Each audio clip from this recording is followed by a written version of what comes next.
What's up, everybody? Good morning and happy Thursday, everybody. Appreciate you making us a part of your starts, whether you are just getting up, getting going here, or maybe you've been up for a while here. We appreciate you tuning in, whether it's on the radio dials, 105.1 FM, 790 AM. Also available to stream online at sportstalk1051.com. Got your Alexa devices, smart speakers. You can download the app, take it on the go. You got your video, or did I say the video stream yet? No, video stream up and rolling on YouTube here this morning. So hopefully you're being safe out there with the smoke. It is thick out there, so be safe if you have to be outside for any extended amount of time and such. We just need a big fan to get out there and just blow it towards Bears fans in Illinois or something, just because they blow a lot of smoke anyway, so they should be used to this. So there's my corny joke for the morning here. But what do we have on our game plan for us this morning? Well, Brewers making a trade yesterday. The Brew Crew adding some pitching depth. Lance McCullers Jr. from the Houston Astros. Also, because we touched that, it happened right before the end of the program yesterday, so we got more details now. But Lance McCullers Jr. and Colton Gordon and Cash going over to the Brewers for minor league outfielder Jaden Fielder, who is, yes, the son of former Brewers player Prince Fielder. So Brew Crew making the deal yesterday, officially becoming official also yesterday. So we'll break this down, kind of talk about it and all that good stuff. Brewers won't be back in action until tomorrow, but Major League Baseball season does kick back up tonight with one game. You've got the Mets taking on the Phillies tonight. So plenty of baseball chat coming your way here this morning as we break down this Brewers trade. So also on the docket, we'll chat a little football as we continue our Packers training camp countdown, top storylines, top things to watch, position group, players, people, all that fun stuff. So we'll get into that coming up here a little bit later on. It is a Thursday, so if you have any questions for our DNR warden friend, Mr. Jake Boakes, please start to text those on over right now to our Shoe Doctors bullpen line at 715-830-1912, so we can get those on over to Jake ASAP. Since it is also a Thursday, it is a 3-up, 3-down Thursday. So what are three items that are up, like stock reports, and three things that are maybe down?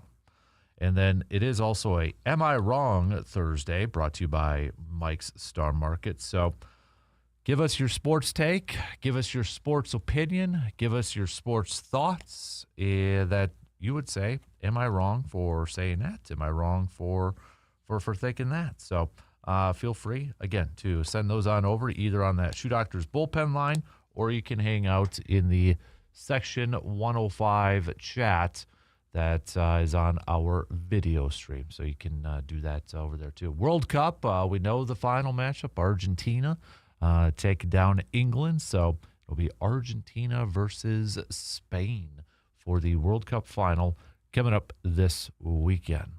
So got a little bit of that on here. We'll and then whatever the heck else we want to talk about. I know it's kind of a quiet time this week with the sports world. It'll really kick back up with baseball back in action tomorrow with every team that's going to be in action. So that this long week is going to be over with here when we can get back to some baseball games to talk about and such. So if you got anything else that you'd like to throw out there as a topic suggestion or question or whatever have you, let us know. We'd love to hear from you. So send those on over if you'd like. Don't forget, tonight is a Tailgate Thursday event. The Eau Claire Express are back in action after having the off day yesterday. Probably a good day to have the off day yesterday, too, with all the smoke in the air. But they'll be back at Carson Park tonight, taking on the Minnesota Mud Puppies. First pitch, 6:35. But we'll be doing our Tailgate Thursday event tonight, a couple hours beforehand. So you can meet us up at the Hank Aaron statue just outside Carson Park. We'll have some of their legendary or Legends beer for sampling, some prizes, some swag, and some other games and fun stuff. The card collecting club will be there, so if you bring the kiddos will be able to get some free cards from Brian and the card collecting club. So looking forward to that as well. So let's get things going here this morning, shall we? We'll take our first break here so we can jump right into it and talk some Brewers baseball. Let's talk about this trade. Lance McCullers Jr. Is the big name in here.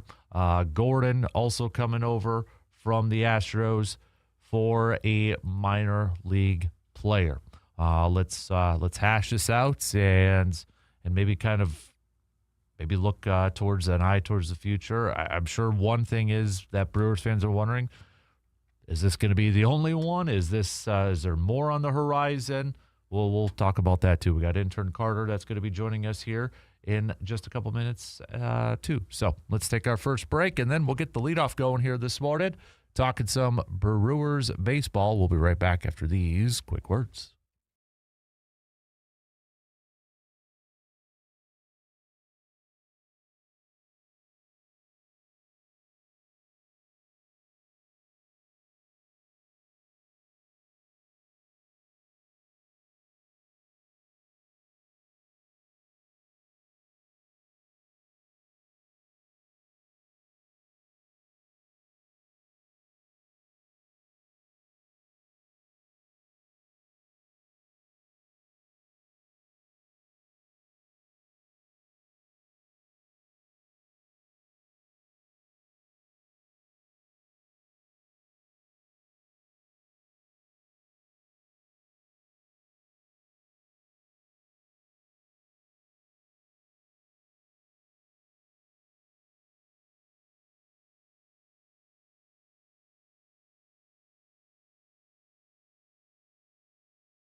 Summer is here, and that means it is the perfect time to give your home a fresh new look with the help from Carpet City Flooring Center right here in Eau Claire. Whether you are updating a family room, finishing a basement, refreshing a bedroom, or finally tackling that remodeling project you have been putting off, Carpet City Flooring Center has the flooring options you are looking for. From beautiful hardwood and luxury vinyl planks to carpet tile and more, you'll find quality products and expert guidance every single step of the way. Their experienced team will help you find the right flooring to fit your style, your budget, and with professional installation available, your project can be completed quickly and correctly.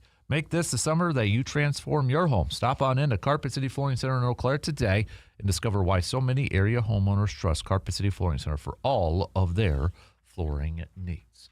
All right, before we get things going here this morning, let's say good morning to Mr. Intern Carter. Good morning, sir.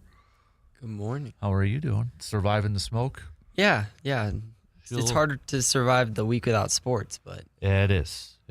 But the end is almost here. there you go. Right? So it's almost here. But at least the Brewers gave us a little bit of a topic to discuss here yesterday, trading for Lance McCullers Jr., also adding Gordon, the left-handed pitcher from the Astros. Has a little bit of major league experience, not a ton here, but nonetheless, Brewers sending Prince Fielder's kid on over to the Astros. Seems like a salary dump. It is a salary dump for the Astros. Astros going to be paying a big chunk of McCullers' contract too. So McCullers is currently in rehab from another injury. This is a guy that, I mean, fair to say he's not the same pitcher he was a few years ago. Is a two-time World Series winner. But has been dealing with quite a bit of injuries over the years here. So Brewers, maybe this seems like a typical Brewers move, though, doesn't it? I mean, look at some of the veterans that they have brought in at certain points in the season, like Dallas Keuchel, Gio Gonzalez in 18. So it seems like a very, very typical Brewers type of move, saying, all right, let's bring in this veteran and let's kick the tires and see if we can get something out of him. I mean, you look at it, 2024 he didn't pitch, 2023 did pitch, 2022 he pitched a little over 47 innings, 2025 55 innings. This year is just a little over 39 innings. So doesn't have a lot of innings on that arm, but just can't stay healthy at this point. But when he was pretty good. Yeah. And, back in 2022, and he had that shortened season, but he was really good. And then 2021, his best season. So, Brewers do this every year, it feels like, and always get something good out of them. So if he can just stabilize an injured rotation, that'll help right now. I think that's the biggest thing too, right? Stabilize that, maybe add a veteran to this, because I still have my doubts about Brandon Woodruff coming back this year. So he is a guy that has won 2 World Series. He was a big part of one of them too, a clutch one. I mean, my expectations are pretty low on this, but I mean, if he can be a 5th, 6th starter in this rotation that gives you quality innings and eats up innings, keeps your team in the game, doesn't lose the game for you, okay. But I guess it's kind of a wait and see type of approach to see, when or what we're going to get from him. And I will say this, I think the numbers I saw too from his minor league rehab so far, I mean, not bad. Yeah. So, I mean, not bad, kind of like what you were just saying. When he has been healthy, he's been fairly good. He is a name. I'm sure a lot of people recognize the name, but maybe can't pinpoint, why do I know that name? But again, I'm not surprised that this is a Brewers type of move, because this fits what they've done over the last few years here. So and it's all about staying healthy for him again. I think that if he does stay healthy, the Brewers are going to be able to get they're going to get him to eat innings for the Brewers, but he hasn't been able to recently, so I'm wondering, they must have checked how his injury rehab was going before making the move. Yeah. So he must be close to coming up, but hopefully he can just eat innings. Yeah. Matt Arnold talking a little bit yesterday about the move, saying, quote, "We definitely want to insulate ourselves with as much pitching depth as we possibly can." McCullers is expected to be in Milwaukee today for a discussion with Brewers officials about what comes next. there is a chance his next outing is a major league start, Matt Arnold said. Also, it is believed that Gordon was just as important to the Brewers' motivation in making the deal, or even more so. He's likely to be assigned to the starting rotation at AAA Nashville to begin his Milwaukee's tenure. Matt Arnold saying, quote, he's a guy that we've targeted for a while. I feel like Matt Arnold has said that a few times, more than a few times over the years when it comes to some of these dudes. He said he's got really good pitchability. We really like his secondary weapons. He's more of a deception and command type of guy, but he's pitched very well in AAA. So McCullers was scheduled to make his 4th minor league rehab start tomorrow. He's coming off of a 77-pitch outing for AAA Albuquerque. His pitch count and velocity in that outing suggested he was nearing a return to Houston's rotation. He did top out at a little over 93 miles per hour. He was 2-3 with, or he is 2-3 with a 6.86 ERA in Houston before being scratched from a scheduled start on May 19th. So, Matt Arnold saying, quote, there's definitely risk associated here, but we'll talk about the upside with a player that has a really good track record as a winning pitcher and has pitched very well in postseason games. He struggled a little bit this year, but there's definitely upside here. So they're betting on the upside when it comes to Lance McCullers Jr. Interesting to read that, you know, maybe Colton Gordon was the guy that they really kind of were targeting at this. I don't know if it was something where maybe the Brewers approached the Astros about Colton Gordon. The Astros countered by saying, if you take Lance McCullers Jr., you know, so they have a little bit of flexibility when it comes to the trade deadline.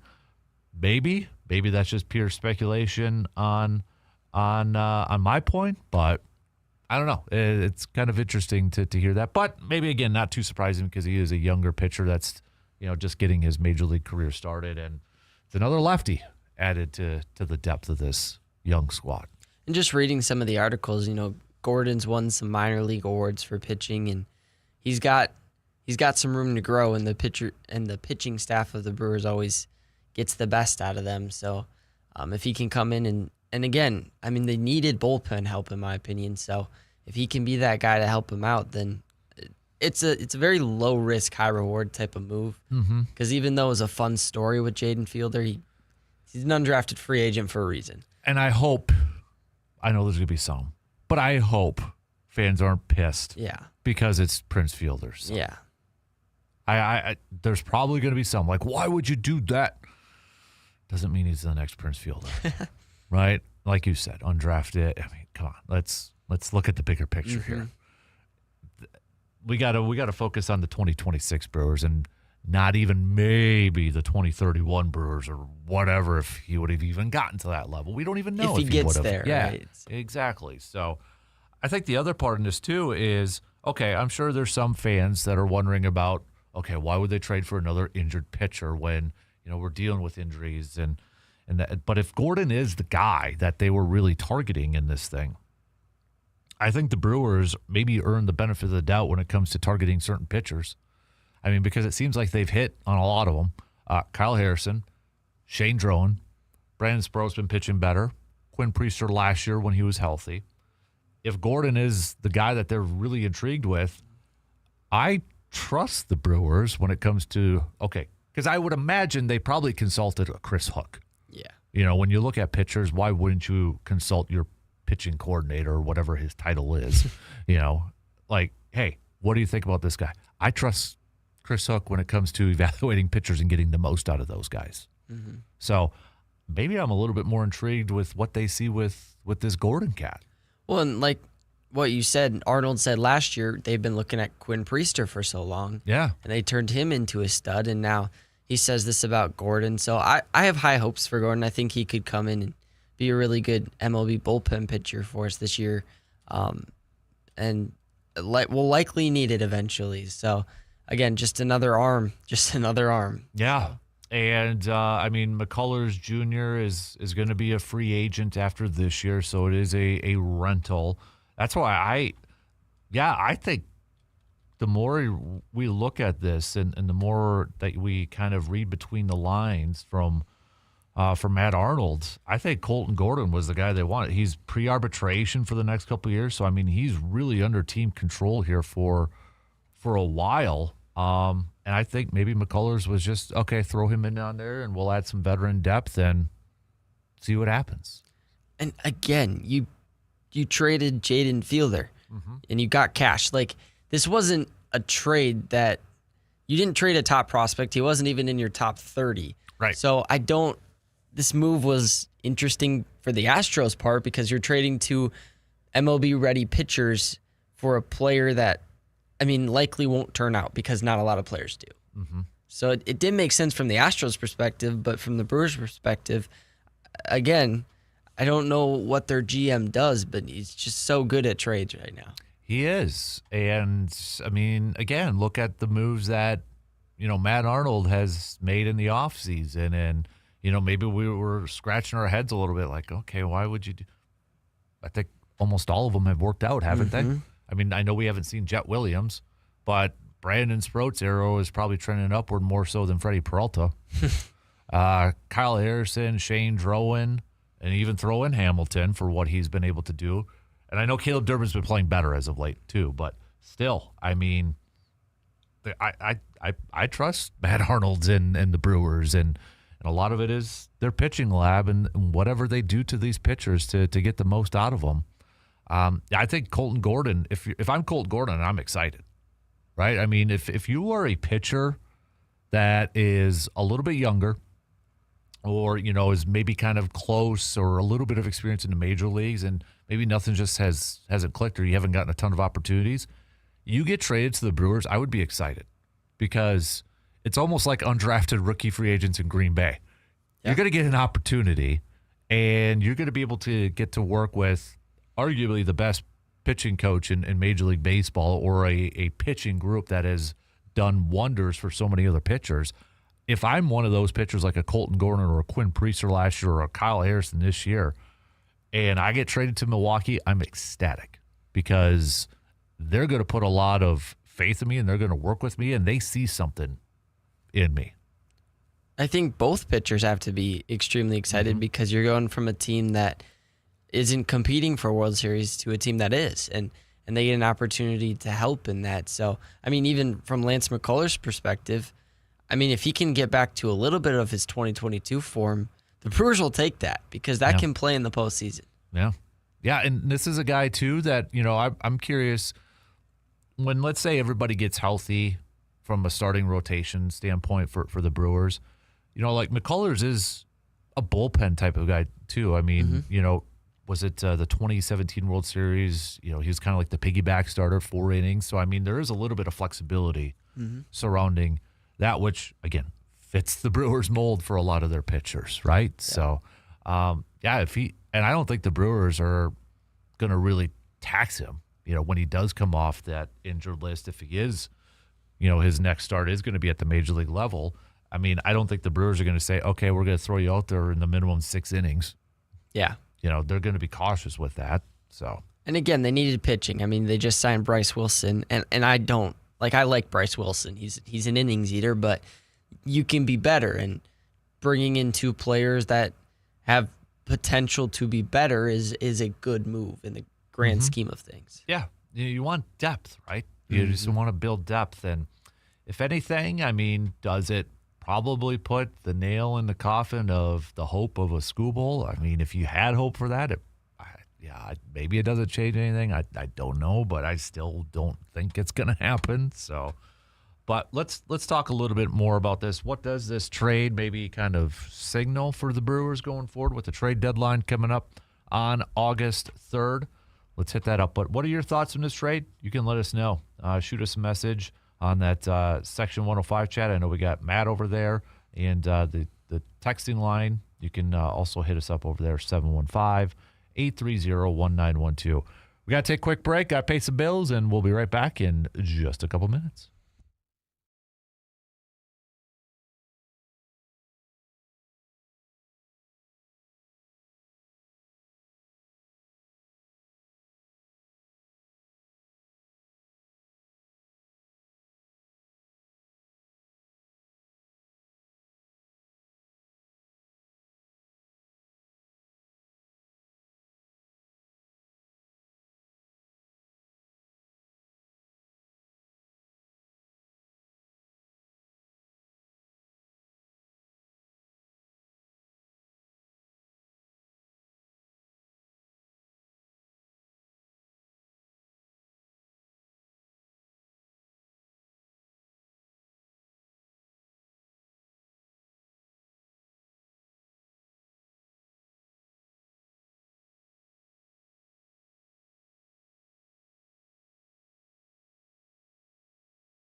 Summer is the season for golf, softball, pickleball, running, staying active. But you know what? Aches and pains, they can quickly slow you down. And that's where Chippewa Valley Orthopedics and Sports Medicine comes on in.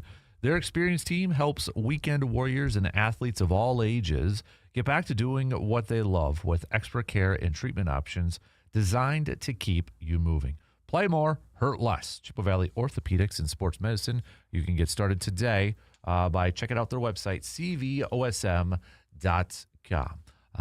Thanks to Brandon's mom for the early birthday wish. She is listening to us from the Country Jam grounds, sporting her 105.1 T. So thank you, Brandon's mom.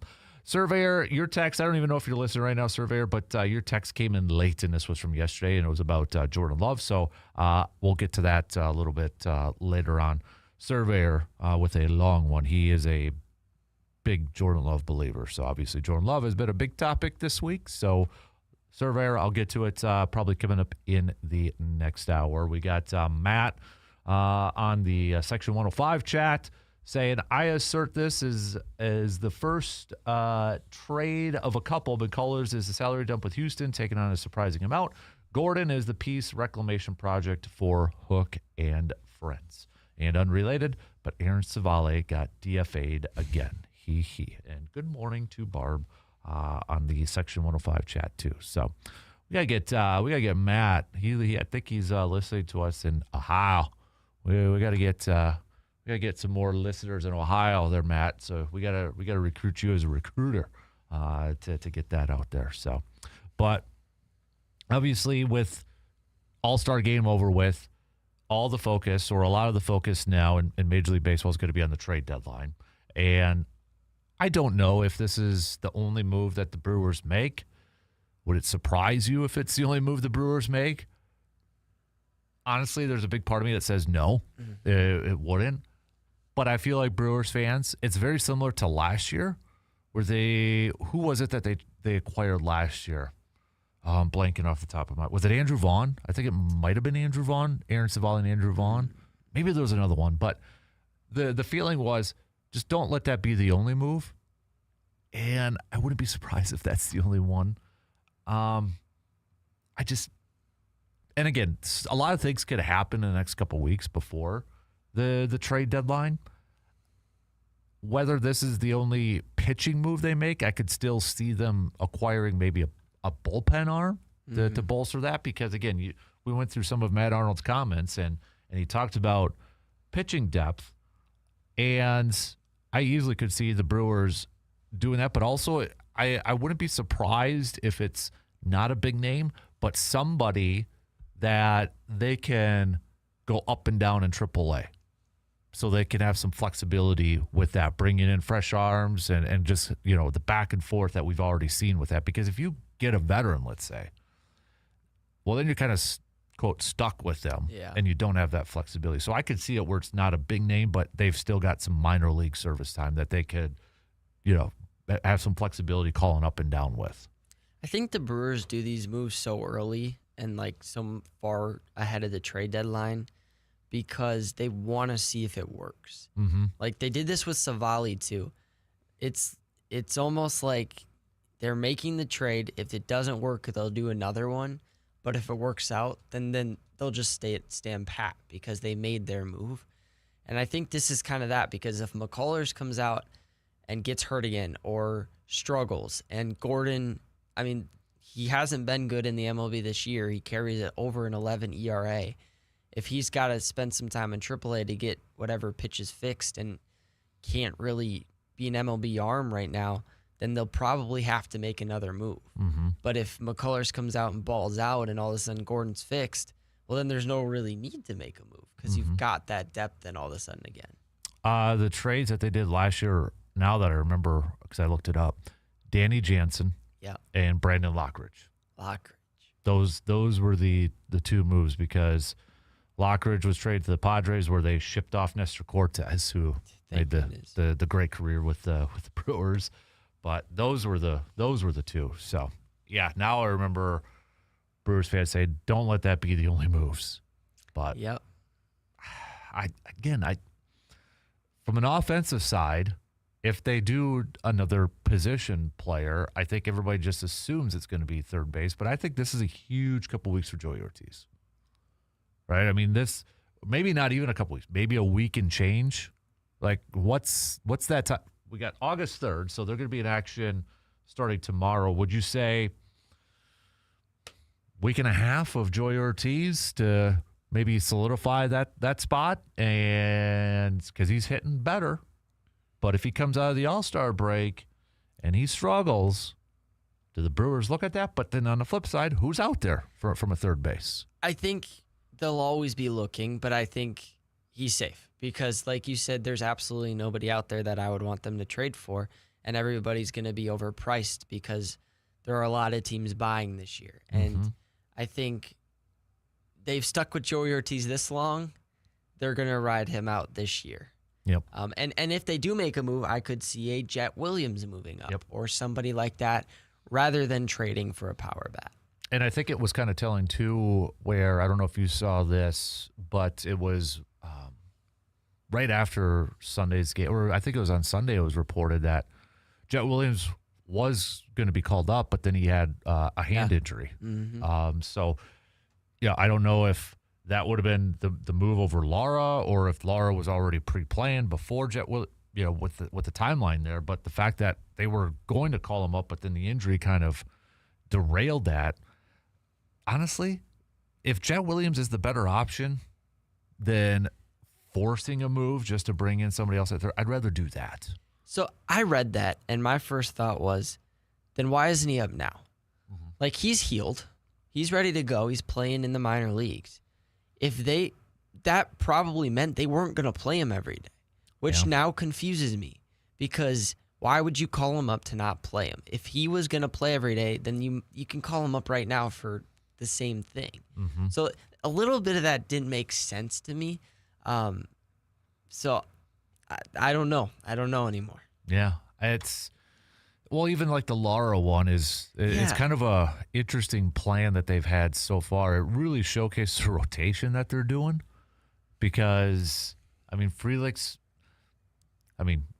I'll say this again: if Frelick homers in a game, you better win it, and they didn't do that on Saturday. But Garrett Mitchell's been playing better, so it just really seems like they're rotating a lot of these outfielders, and I don't know if that would have been the case for Jet, but then I feel like you got to get those guys at bats so they can continue to get better and improve and get that experience. And I think if Yelich comes out of the break still ice cold, he probably goes on the IL.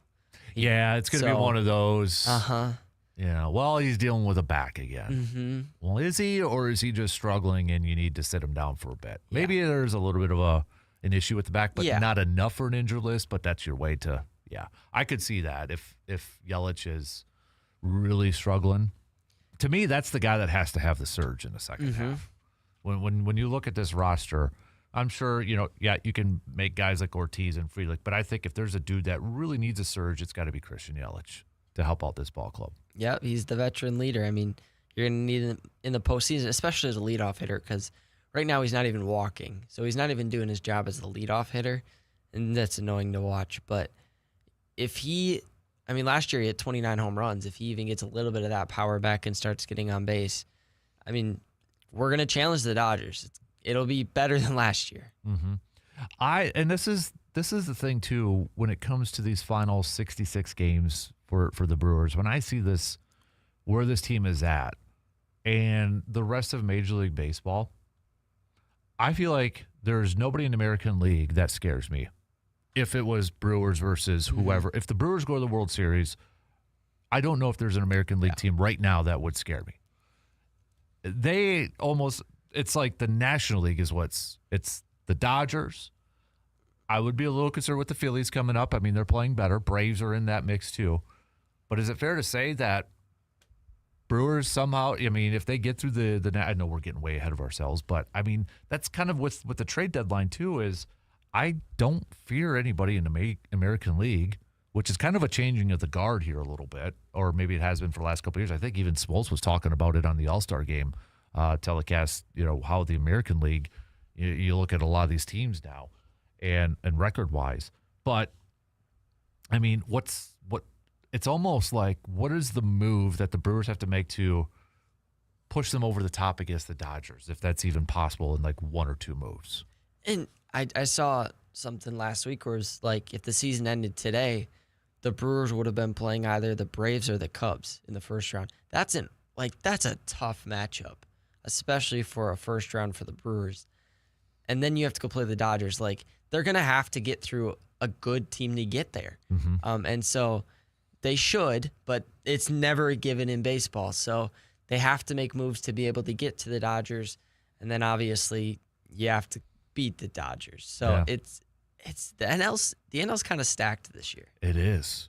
I can see 1, 2, 3, 4, 5 teams right now in the National League being World Series champs: Braves, Phillies, Brewers, Cubs, Dodgers. Yeah. American League, right? The easy one would be the Yankees, but they're not even in first place in their division. I know. And that's insane. Looking at some of the rumors out there, MLB.com, this would be kind of interesting. But apparently the Tampa Bay Rays are interested in Skubal. And one of the this is from John Heyman, said that If the Tigers make Skubal available, Cubs, weird, Braves, and Rays are expected to be among the strongest suitors. Tampa Bay was also linked to Skubal several days ago, with USA Today reporting that the club planned to be, quote, aggressive buyers this year. And is it almost fair to say, like, the Braves, or not, excuse me, the Rays are similar to the Brewers in the fact that if I'm the Rays, they're built in similar ways, but if I'm the Rays and I'm looking at the American League, do I look at this as, hey, there's no clear running or a team running away with this? Why not us? Mm-hmm. Why not maybe be a little bit more aggressive this year and go for this thing? Well, especially for a team that isn't as consistent as the Brewers. I mean, Mm-hmm. they got obviously to the World Series and lost, but they're not a year in, year out playoff team. So when you get this opportunity, you talk about the Marlins, you getting an opportunity to be in the playoffs, you got to go all in. And so the interesting thing with the Rays is they're so young. Mm-hmm. I don't know if that'll help and push them over the top for the World Series. I think they can make it if they get Skubal to the World Series, but I don't think that necessarily pushes them over the top. Whereas the Brewers, I think, can get there without Skubal, and there's the difference. We got to take a quick break, but we'll be back here to wrap up the first hour. Continue to give us your thoughts on the Brewers trade. You can hit us up 715-830-1912 or hang out in the Section 105 chat. Quick break, and we'll be right back in just a few minutes.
Summer cookout season is in full swing, and nobody does summer grilling better than Mike's Star Market right here in Eau Claire. From premium steaks and fresh burgers to brats and chicken, you will find quality and value throughout the store. So before your next cookout, stop by Mike's Star Market and stock up on the freshest ingredients around. You can visit them today at 2238 Heimstead Road, and make sure to follow their Facebook page as well. Mike's Star Market, helping make every summer gathering a delicious one. All right, we've got about 9 minutes left to the top of the hour here. So the baseball season, Major League Baseball season, does officially pick back up tonight. Just one game on the docket. The Mets taking on the Phillies. So then everybody else will be back in action starting off tomorrow. So with the second half getting going here, MLB.com has their power rankings. Brewers are number 2. Says the Brewers look well on their way to their 4th straight NL Central title. But the way things are going for this team, especially with those aces atop the rotation, it may be time to dream a little bigger. This might be the best chance for these Brewers to finally break through and reach their first World Series since 1982. Yeah, I almost feel like that's kind of been said the last couple of years too. But, I think the biggest thing too is coming off this break. I just want to know what's the status on some of the pitching health. Mm-hmm. Kyle Harrison on the injured list. Even Mizorowski. I know Mizorowski is saying, he's not concerned. And maybe the Brewers are just being extra cautious, which is completely fine. Which, good, glad, But I'm still a little. If Miz, knock on wood, misses any time this year, or said we are in trouble, major trouble. And I was going to say words I can't say, but we are definitely in some major trouble. So I think if I'm the Brewers, how do you approach Mizorowski and his turns into rotation with these final 66 to make sure that he's good to go for the postseason? Because if he is really dealing with arm fatigue here, do you try to employ a 6-man rotation so you give him an extra day? I mean, this is going to be, I think, something that the Brewers probably have considered or have to consider, how to make sure that when you get to September, October, Mizorowski's fresh and ready to go, because you need him every 4 games when it gets to the postseason. And I think that's going to be something I'm sure they've talked about it, probably have a plan in place, but it'll be interesting to see how that kind of transpires in these final 66. You definitely have to look at it and consider it. I think with how many injuries we have to our starting rotation, it's a little harder right now because you still have to win games to win the division, and you gotta get in. And the Cubs are only 5 back. Right. This was a 8-game lead I think we had at one point, and it's down to 5. So that's still a really sizable lead for the All-Star break, but one that can go away quickly if you lose your best pitcher. So I think it's a fine line that's got to be drawn, but I think health is going to be a key factor. When do we get guys like Kyle Harrison back to be able to add that rotation that maybe can give Miz a day off or so? Mm-hmm.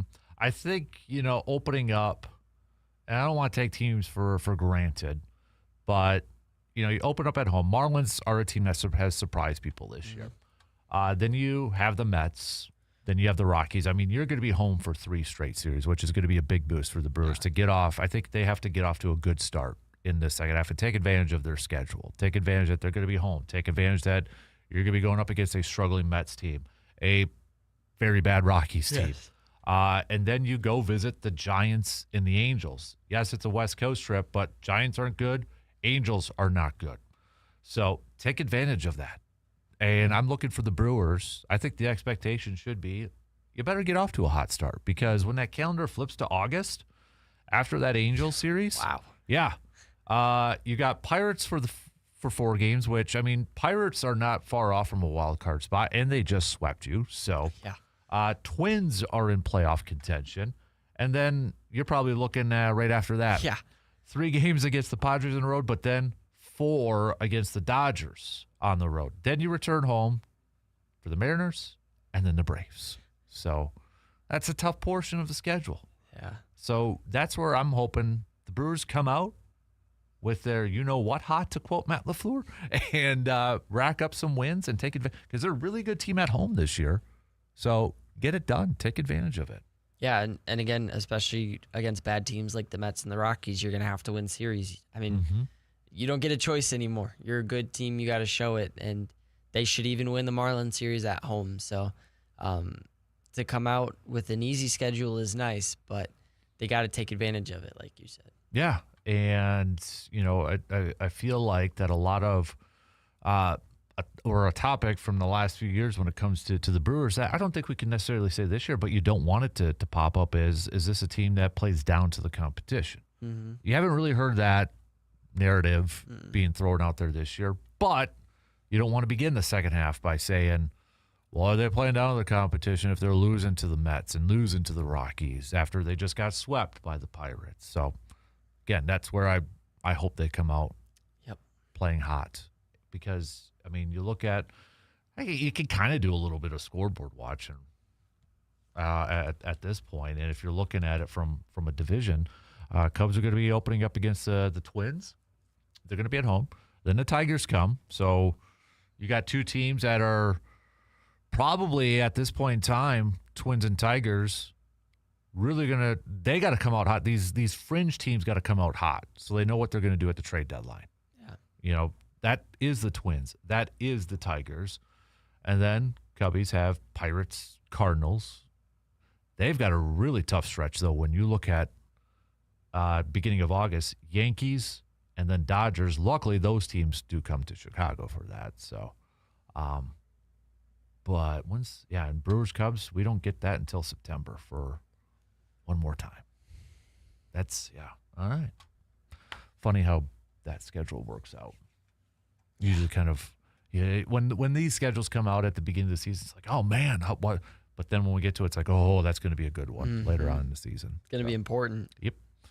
All right, we only got a minute and a half left to the top of the hour, so continue to send us your thoughts. You can hit us up, 715-830-1912, or join in on the Section 105 chat room with your comments, your takes. So we're going to talk a little football coming up in the next hour, so we'll get to that here. And Surveyor, if you're listening, for some reason, your text didn't come through until this morning, so I'll get to your long Jordan Love takes. So, but the infamous ESPN Top 10 list has come out for the safeties today. Just saw it. There is a Packer on here and fairly high. I'll tell you who that is. Probably no big wonder who it is, but I was actually a little surprised how high he's ranked on this. A little bit of a tease. So, tell you about that coming up after the break here. Don't forget 3 up, 3 down. You can send us your 3 up and 3 downs, and then also your Mike Star markets. Am I wrong? Okay, get to those and those texts or those questions for Mr. Jake Boakes, who is coming up at 8:30. Quick break, and we'll be right back after these news updates.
All right, second hour kicks off right now on this Thursday morning of July 16th. Thanks for tuning in and making us a part of your start, whether you are listening on the radio dials. Got a couple of those, 105.1 FM, 790 AM. Also available to stream up online at sportstalk1051.com. You got the video stream rocking and rolling on YouTube, your smart devices, smart speakers like your Alexa devices, and, of course, the app. Coming up at about 8:30, we'll catch up with DNR Warden, Mr. Jake Boakes. So if you got any questions, please text those on over so we can get those to Jake. We got some 3 up, 3 down. It is a Mike's Star Market. Am I wrong? So give us your sports takes, sports opinions, where you'd say, am I wrong for thinking this? Am I wrong for saying that? All right. First hour, we talked baseball, Brewers with the trade with Lance McCullers and Colton Gordon. If you'd like to give your take, hey, we would love to hear it. So hit us up. Well, we'll get back to some more Brewers talk and baseball talk coming up coming up a little bit later on, because we're going to kick off this hour chatting some football. So this infamous top 10 list from ESPN, that every day they come out with the top 10 list of position players as voted on. I don't know if we could say that, but as picked or as, whatever, by coaches, scouts, and executives. So safeties have come out this morning. And if you're wondering if Xavier McKinney made the list, he did. And he actually came in. I'm actually surprised they do have him at this high. Number 3, Kyle Hamilton's 1. Derwin James Jr. is number 2. Xavier McKinney comes in at 3. Just a quick couple nuggets here. From one AFC coach, he says, quote, he sees the game very quickly, fast processor. He is always in a great position and plays the game in control. He could tackle, he could cover it, he gets the ball. Here's a fun stat. McKinney hasn't allowed a touchdown as the nearest defender since joining the Packers in 2024 per NFL Next Gen Stats. The rest of the rankings, Brian Branch, Jesse Bates, Nick Imanori, Antoine Winfield Jr., Buda Baker, Kirby Joseph, Kalen Bullock. Evan Williams did not make it as any honorable mention, but I think he's going to eventually get up there. I keep forgetting how young Xavier McKinney still is. Yeah. He's 26. And I know his contract really goes up next year. I wouldn't mind if they reworked that and extended it to keep it back. I keep forgetting he is still incredibly young for as much, he's got 6 years under his belt, I think, at this point. 5-6 years. So, yeah. But the reason I'm a little surprised he's that high, because I thought, after his first year, Green Bay was he racked up the interceptions. And I know everybody last year was like, what's wrong with Xavier McKinney because he's not getting as many interceptions. I think it was a case of okay, let's kind of avoid this guy at all costs. Look where number 29 is on the field. But good to see that he's still recognized. I find it interesting a little bit because I thought last year he struggled to tackle it a little bit in the run game. And so for this coach to say he's good at tackling, that's interesting to me because at the end of the year, we really struggled with the run. And just when you look at Evan Williams and you look at Xavier McKinney, the way they attack a running back, two different kinds. Evan Williams ready to hit. Xavier McKinney struggled to tackle a little bit, I feel like, last year, especially running backs. But he's one of the best cover safeties in the NFL. So. Yeah. I'm really excited to see this duo of Evan Williams and Xavier McKinney. I think they've just, since Evan Williams and Xavier McKinney joined the ball club at the same year. And I think they've continued to get better. I would argue, I know Brian Branch and Kirby Joseph are on there as high, but I would argue that Evan Williams and Xavier McKinney are one of the best safety duos in this league. Yeah. I think Evan Williams is, based off this, I would argue Evan Williams is one of the most underrated safeties or players in the league. Mm-hmm. I think he deserves a ton of credit. And again, I would not be surprised if he is on this top 10 list next year. I think he is a very important piece to this Packers defense, because then you have such a trickle-down effect too. I mean, you could put Javon Bullard, but then you lose your nickel. But Evan Williams is a great player, and I think the sky's the limit for him. I think these lists are always so skewed. The Lions had one of the worst pass defenses last year, and yet 2 of their safeties are on this list. Doesn't really make sense. But I think Evan Williams, his ability to play the run and he's not the greatest cover safety, but he can make a play every now and again. He had an interception against the Lions last year in game number 1. But I really just like the way he plays the run. I mean, he'll come up and make a tackle in the box, and he runs sideline to sideline extremely well. And he pairs really well with McKinney. They're a great pairing. Yep. Yeah. No, I completely agree. So let's go to Surveyor's text since we're talking about this top 10 list. And this was the list that drew a lot of talk about Jordan Love because he didn't make the list. So I want to get to Surveyor's text here. He said, okay, DK, I know everyone discussed this yesterday about the quarterback rankings, and what just grinds my gear is the national media constantly hyping up Caleb Williams and constantly downgrading Jordan. But I just don't understand what they weighed this ranking on.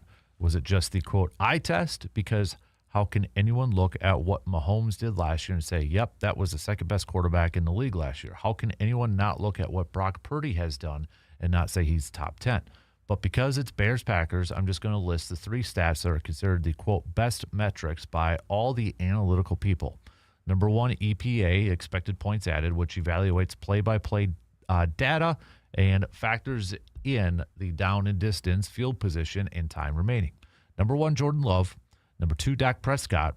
Number 20, Caleb Williams.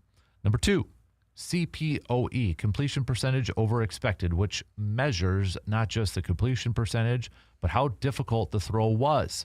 Depth, passer, pressure, and receiver separation. Number 1, Drake May. Number 2, Jordan Love. Number 34, Caleb Williams.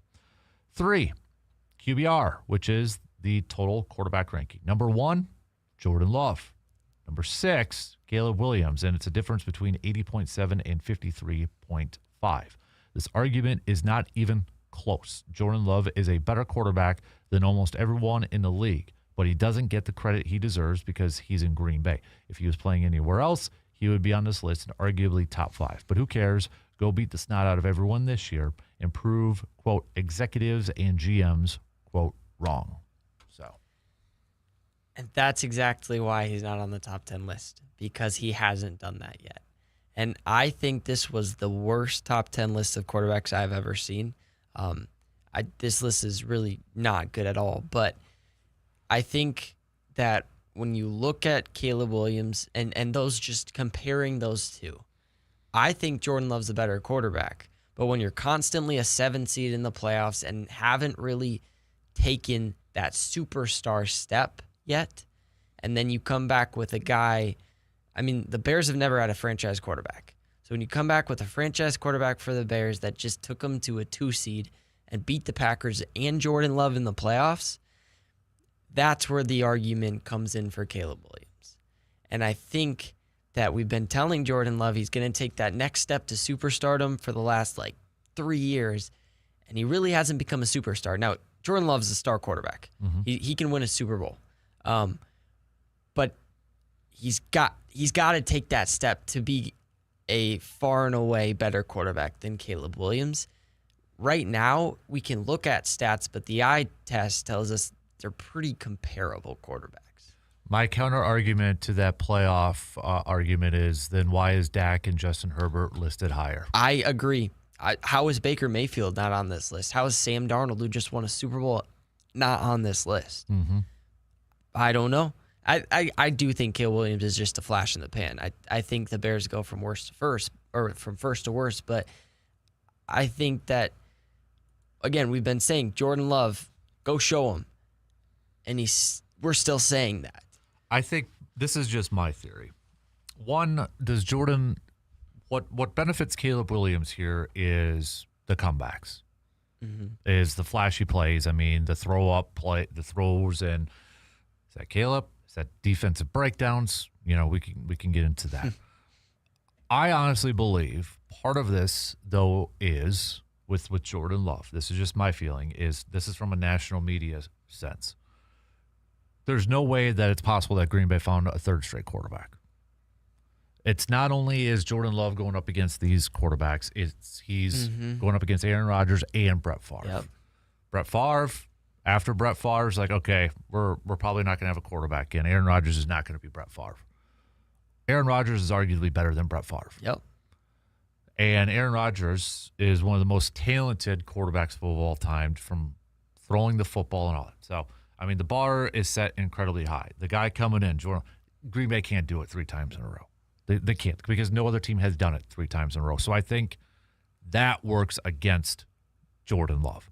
I do wonder, okay, what if Jordan Love was actually putting these numbers up? All those stats are the same, but let's say it's for the Saints or somebody else. Part of me wonders if he does get viewed in a better light because the bar is so incredibly high in Green Bay, even from fans. There's still a decent portion of fans, Packers fans, that are not sold on Jordan Love because we have been so spoiled with quarterback play over the last 3 years. Your entire life, your entire life, pretty much my entire life. I was 6, 7, whatever, when Favre started. I'm going to be 40 tomorrow for crying out loud. Okay? So I have been spoiled. And I will say this, like older fans will say, well, you never went through all that. Good. And I don't want to take it for granted. I don't want to go through. If I could go through my life without ever experiencing like the 70s Packers, the early 80s Packers, sign me up. And I hope I live a long, long, long life. Okay. So I don't want to come off as spoiled and entitled, and I hope I never do. It's just I feel like that works against Jordan Love because the bar is – everybody talks about being the quarterback of the Dallas Cowboys, and I get it. There's a pressure to that. You wear the star. But, I mean, come on now. Look at the Green Bay Packers. If Jordan Love continues, and he's got a long career yet, and I'm not saying he's going to be a Hall of Famer. I'm not going to say he's going to get number retired. He's going to be one feature. We're not going to – I don't want to get into – I don't know if we're going to get into 10 years like, oh, man, Favre, Rodgers, Star, and Jordan Love, who's the better quarterback. I don't know if that Love's going to be a part of that. If he is, great. I hope we do. But I think that's what works against him in this is that nobody wants to believe that Green Bay found another quarterback, especially it'd be the third in a row. And I think that works, and I think that's part of it is like, no. I think the other part of it is, too, is that, yeah, Jordan has missed games. And we've come accustomed to Green Bay where that starting quarterback doesn't miss games. Rodgers did for a little bit. And even when Rodgers broke his collarbone, there was a narrative from fans saying Favre would play with that. No, he wouldn't. No. But that was the expectation that Favre had set. Well, Favre played when he'd hurt. Favre never broke his collarbone. Okay? Yeah. You can't. I don't care. You can't. So, but that was the expectation. And I think it's just so incredibly high in Green Bay that it's given me flashbacks, honestly, of 2010 Rodgers before the Super Bowl, where, well, Rodgers is a bad playoff quarterback. He went to one playoff game and lost that Cardinals one where, I'm sorry, face mask was it called. But that was the national narrative, that Rodgers can't win the postseason after one game. This is giving me flashbacks of that. And I think that is the exact reason why Caleb Williams is looked on so high. Yes. Because he is not compared to anybody. Yep. Because he is. The bar is low. Yeah. Because he's a good quarterback for the Bears. If you put Caleb Williams on the Packers, this is the same talk. If you flip Jordan Love and Caleb Williams, Jordan Love's on this list. Caleb Williams is off this list. I think that's a good point. I also think this is a little bit of Matt LaFleur because in my opinion, he doesn't just let Jordan Love go for it. Last year, we were kind of a run-first team, and that worked against Jordan Love. So I think that Jordan Love is, again, I think Jordan Love's a top 10 quarterback. I think Jordan Love is a Super Bowl caliber quarterback, but it's time to let him go. And I think part of that is on Matt LaFleur. Yeah. Yeah, I think that's a fair point, too, because that's what we were talking about last year a lot during the season was, does the ball need to be in Love's hands more? And that's kind of the talk heading into this season is, does the ball need to be in Jordan Love's hands more if you want to look at advanced statistics? I also think a thing that does hurt Jordan Love is that too many box score scout this thing. Because if you look at the stats, those quarterbacks that are listed higher Well, they're up there for touchdown passes and passing yards, the stats that we grew up with, right? That you can load up and easily look at on ESPN and all. What you can't find, well, you can, but it's not like out there because when you watch games, they show all the stats for the season. They don't show the EPAs. I guarantee you a big portion of people like, what the heck is an EPA, right? It's not the go-to stat. Yes, Jordan Love leads in those, and those are really good stats. But for the casual fan or for the general people, when you look at Jordan Love's not top 10 in passing touchdowns. He's not top 10 in passing yards. So obviously he can't be a top 10 quarterback. Mm-hmm. But they don't look at the further items with that. Mm-hmm.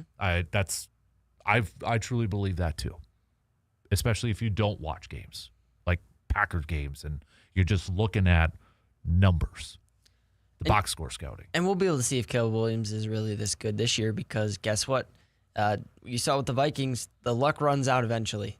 So you're not going to be able to throw up Hail Marys that are going to get caught year in and year out. It's going to run out. So you're going to see if he's that kind of closer that everybody says. I'm not a believer, but, some people are. Mm-hmm. How much does it affect too where maybe this gets overplayed a little bit? Maybe not. All right, we got a year of Ben Johnson and Caleb Williams on tape. Yeah. Does that change anything? And that's where it puts pressure on Ben Johnson and Caleb Williams and that offense to not be stagnant. They got to keep evolving. Every quarterback and play caller has to do that. But this also, like Jordan Love reads this, chip on your shoulder. Read this, say you're disrespected, and go ball out. Like you can use this as motivation to be great next year. Mm-hmm. And he should be. Mm-hmm. Yeah. No, I agree. I agree, man. We got to take a quick break, but we'll have plenty more coming up after these few words.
Summer puts your vehicle to the test, and AJM Automotive is ready to help you win that battle. With 2 convenient Eau Claire locations, AJM Automotive can handle everything from oil changes and inspections to brakes, tires, and major repairs. Before your next road trip, make sure your vehicle is ready for wherever summer takes you. You can trust the team at AJM Automotive. 2 locations and 1 commitment, keeping you safely on the road all summer long. Let's continue some more green and gold chats here as countdown to training camp continues this morning. And, well, you kind of mentioned it. Let's talk about Matt LaFleur. When we do this countdown, it's, what are we paying attention to when we get to camp? What do we pay attention to when we get to preseason? And I get, when it gets to training camp and preseason games, it's really hard to assess coaching. I mean, we're not going to see the game plan. I hope not. We're not going to see, exactly what they're going to do from an offensive standpoint and such. But I guess, when you look at this, I don't think Matt LaFleur is on the hot seat this year, but I do think it's a 2-year window, I would put it at. He's coming in with an extension. But I would say not after, unless something very bad happens this year. I would still say it's like a 2-year window for Matt LaFleur. But I think the biggest thing, I don't know about you, the biggest thing that Matt LaFleur has to figure out, hopefully he's already kind of figuring out here, and maybe try to, I don't know how you would do this in training camp or preseason. You got to figure out how to finish games. That's the biggest thing. You better have been able to figure out how to, I don't know how they could sit there in a room and whether it's play calling or scheme or what. We cannot go through another season like we did last year with all these collapses in the second half, heightened by that playoff game against Chicago. That can't happen. That to me is the biggest thing I think Matt LaFleur has to figure out, and hopefully has, and implement that plan. And I think, the hard question is figuring out why, right? I mean, it kind of all spiraled downhill when we lost Parsons against the Broncos. I mean, we were I think we were 9-2-1 at that point, and didn't win another game. And it was a lot of end-of-game collapses. But again, last year was such a difficult year because it was so hard to determine if it was on LaFleur, if it was on, our offense couldn't get a first down if that was on Jordan Love, or if that was on LaFleur. Yeah. Our defense couldn't get a stop if that was on our defense or on LaFleur. Last year was such a hard year to figure out. And I think a lot of us put it on LaFleur because obviously he's the head coach, so figure it out. But now he gets an offseason to figure it out. And in all his press conferences, that's what he's talked about, finishing. And I wouldn't even say finishing games. They've got to finish the season. Yeah, they that's lost good. Yeah. 5 straight to end the season. And that's unacceptable for a team that had Super Bowl aspirations. And so he's got another year and a schedule that isn't too hard, a schedule that he should get above a 7th seed finally. And we're going to see what he's going to be able to do. Mm-hmm. Yeah, I mean, there's still pressure on him. I mean, even with the contract extension, I think there's still a fair amount of pressure on him, whether it's more so from a fan's point of view or I don't know how much really there is in the building. Maybe they're trying to temper it down publicly, but you hear Ed Policy talk, it sure doesn't seem like there's a ton of pressure on Matt LaFleur, but the window is now. And if you can't do anything within this window, then you seriously need to have a look at yourself in the mirror from a franchise standpoint. Then you got a new defensive coordinator coming in with Jonathan Gannon. And I would argue that Jonathan Gannon is also coming in with a ton of pressure from high expectations. You get to inherit Micah Parsons, and you've got some pieces on this defense. I think a lot of fans want to see consistency and a defense that's top 5, right? But the other pressure is going to come from fans because I guarantee you a lot of fans are going to compare Jonathan Gannon to what the Buffalo Bills are doing with Jimmy Leonard. Yep. And not that it's fair to Jonathan Gannon, but that's what's going to happen because that is the guy a lot of fans wanted. And if the Buffalo Bills are having a ton of success defensively and Green Bay struggles just even a little bit, holy moly, that is going to be out there. Yeah. And people are going to hold that against Matt LaFleur and Jonathan Gannon. And not only are there high expectation, I mean, this defense is good. This has got talented players. When you have Micah Parsons, you're a good defense. So he's got the expectation there. But like you said, I mean, for the fans, he wasn't really anybody's first pick. Mm-hmm. I mean, nobody really said, I want Jonathan Gannon as the Packers defensive coordinator. So that is intriguing because he's got to fight to earn the fans' respect now. Yeah. And that's going to take a really good defense this year. And they've got the pieces. I don't know how many first-round picks we've spent on defensive players the last couple of years, but he's got the pieces. Now he's got to show it. And that also goes into finishing. Can he end the season on a strong note, kind of unlike Jeff Hafley? Yeah. And again, that goes into he's a former head coach. He can help with the finishing part too. So it all's got to work together. And I do think, I know maybe some people might chuckle at this, but I do think that if Jonathan Gannon puts together a top 5 defense, let's say gets to a Super Bowl, a defense is a big reason. Gannon will be looked at again as a head coach. We kind of talked about with Jeff Hafley when he was first hired. He's like, hey, he's got a heck of an opportunity. If he could get something out of the defense, he could be a head coach. Well, now he's the head coach of the Miami Dolphins. Yeah. And I think, I know people, look what he did with the Arizona Cardinals. The Cardinals are just a bad franchise. Yeah. They're a really bad franchise.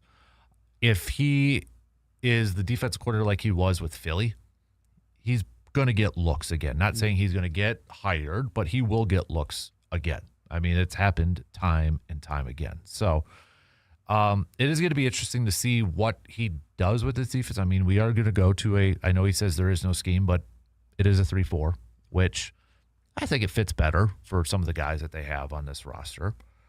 And on the flip side, they also have a new special teams coordinator, Cam Acord. That's coming, which is that is the hardest one to see, scheme wise and such. I think the biggest thing I want to see from him is discipline. Yes. I'm sick and tired of seeing flags on opening kicks when there's like no return.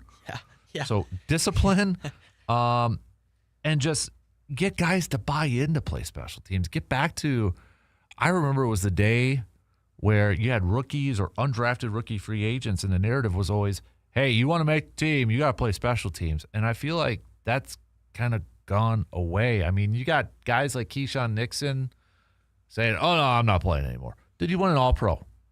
Man up and go play special teams again. Go be a returner again, for crying out loud. Do what's best for the team. So accountability and discipline is the biggest things that I want to see on this special teams group. Yep. And again, like you said, the holding penalties on kickoffs that aren't even taken out can stop. So, but yeah, I think the kicking aspect is going to be interesting because if he struggles, a lot of people are probably going to put that on him. I don't personally, but consistency is key, and he finally got a kick returner in Sky Moore. So try to make something out of that. Yep. So, special teams, when we look at this, that's going to be one with Trace Mack and a rookie kicker coming. I hope he works out. I mean, I'm still going to be nervous. I'll always be nervous with a kicker. Yeah. I'll always be nervous, but it would just be nice if we don't have to have this conversation about a kicker every 2 years. Can we find our next Mason Crosby, where we just have a kicker for the next 15 years? And I don't know. I'm nervous. The only thing about special teams I'm like good on is Daniel Whelan. Yes. I'm good. I'm good with the punter. We're good. The Irishman, he's got it. So I'm good with him. All right. We're a little behind. We got to take a quick break here. So we'll be back in just a few minutes.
Summer is here, and that means it is time to hit the road in something that you love. And at Toys and Ford, you will find a great selection of new and pre-owned vehicles ready for every adventure. Looking for some power? How about comfort and reliability?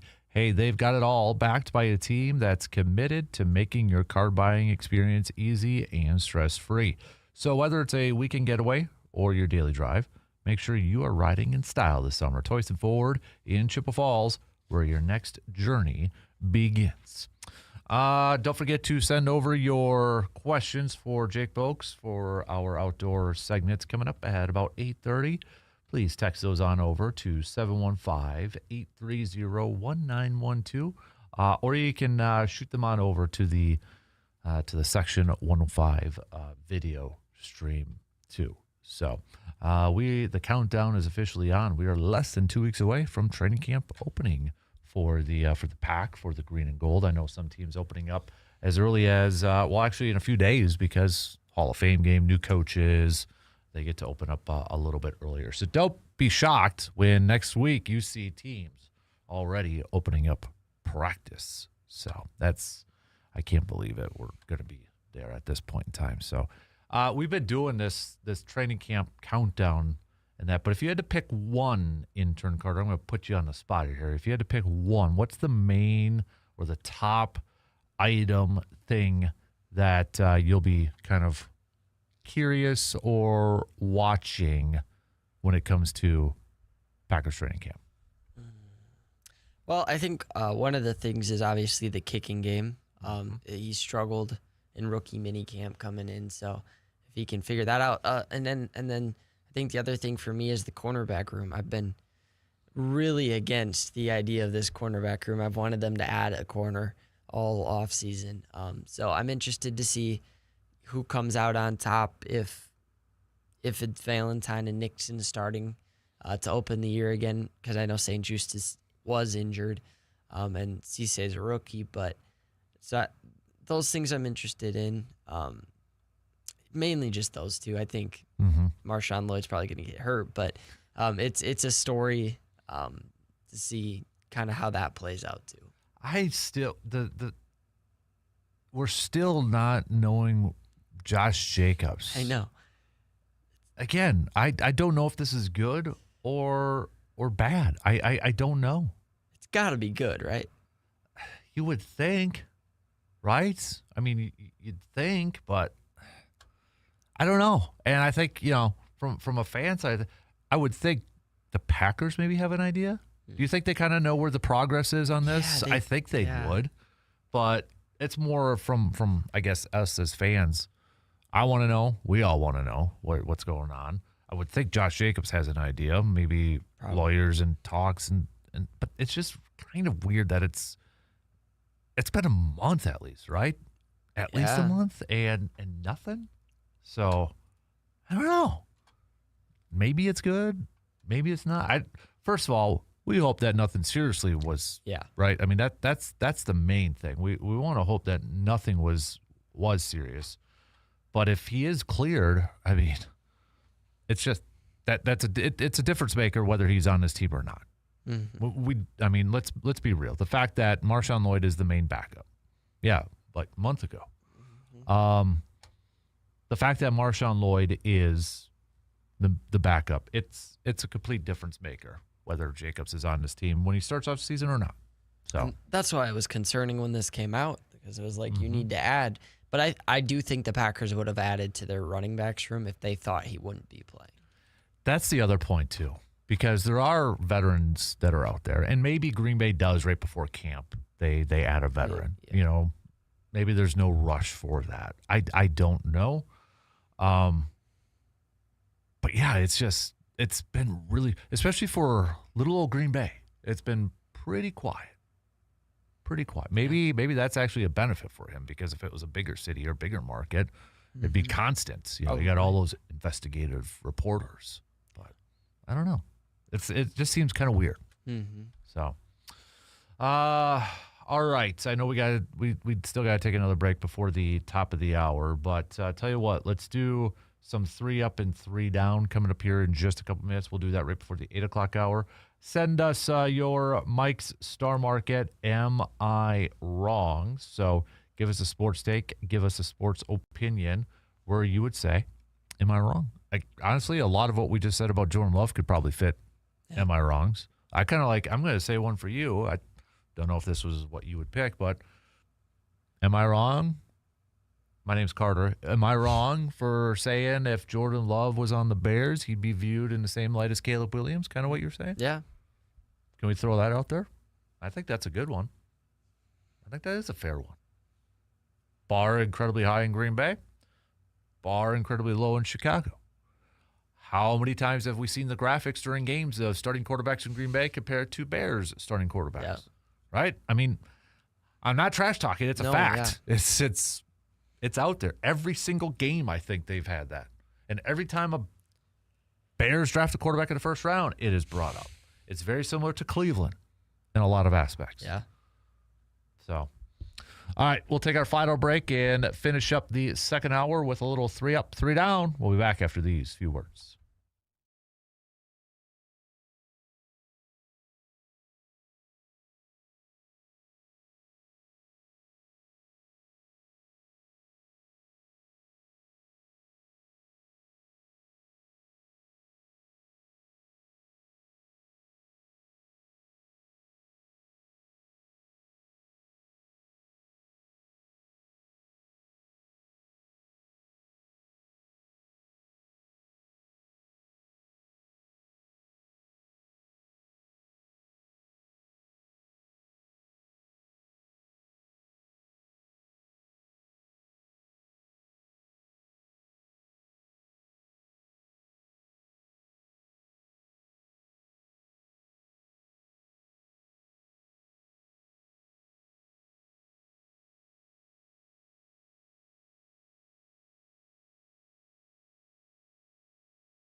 Summer road trips create some great memories, but you know what? Sometimes accidents do happen. If a fender bender puts a dent into your plans, trust the fine folks at Superior Auto Body in Eau Claire to get your vehicle looking like new again. Their experienced team provides quality collision repair and attention to detail that helps restore your vehicle and your peace of mind. When life bumps into your vehicle, count on Superior Auto Body in Eau Claire. Let's wrap up the second hour with some 3 up and 3 down. Now, it's been a fairly quiet week in the sports world, so probably not a lot of options to choose from. But I'll say for my 3 ups, I'm intrigued with the World Cup final. You got Messi, Argentina, and they're going up against Spain. So I think it's going to be a good one. I think it's been a good World Cup tournament for the most part. Been really entertaining. So I'm going to go with that for an up. My other up, I am going to go with, this is where it gets kind of dicey here for some of it. But up, I'm actually going to go with the home run derby. They kind of changed it back to some of the older rules, no clock, which I liked. I liked it. I thought it was an entertaining one. So I'm going to go with the home run derby. Thought it was good. I enjoyed myself at least. So go with that with an up. And then my final up. Oh, sorry. Got sidetracked with a message there. My final up, I am going to go.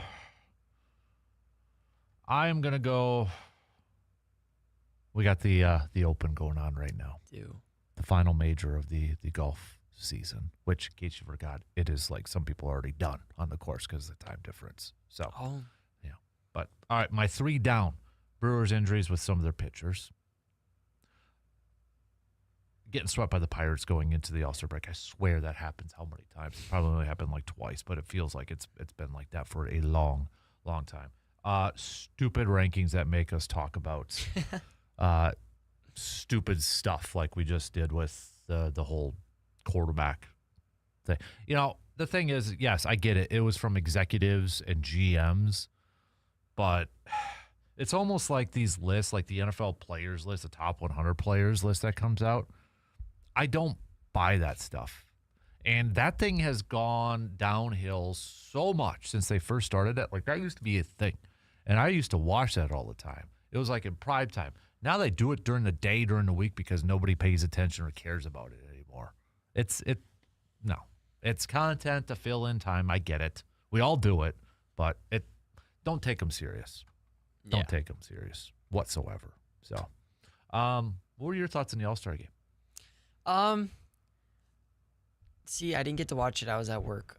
But I think baseball All-Star game is still fun to watch because you have to try. Like, it's not something you cannot try on. Mm-hmm. So I wanted the NL to win, obviously, because the Brewers are in the NL, but I didn't mind seeing Sanchez get hit around a little bit. But I thought it was good. I wish the NL would have scored. But, you know, it's the only All-Star game that actually has value anymore, and players try. So right, it is what it is. The home run derby was pretty neat to see. So yeah.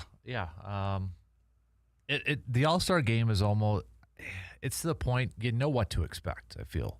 Yeah, it might have been a little boring because the National League only had, 3 hits and 15 Ks from the AL pitchers, but they're still competitive games. They're the closest thing to a real game that an All-Star game can provide. So I think, if some people came in with higher expectations, I don't know what to say. I don't know what else to say to that, I guess. So you watched it, right? Yeah. What's your opinion on the mic'd up players? The Schwarber one was weird. I don't know if there were some issues, like he had trouble and then he wasn't really talking. Yeah. So it's fun if you get the right person. Oh, yeah.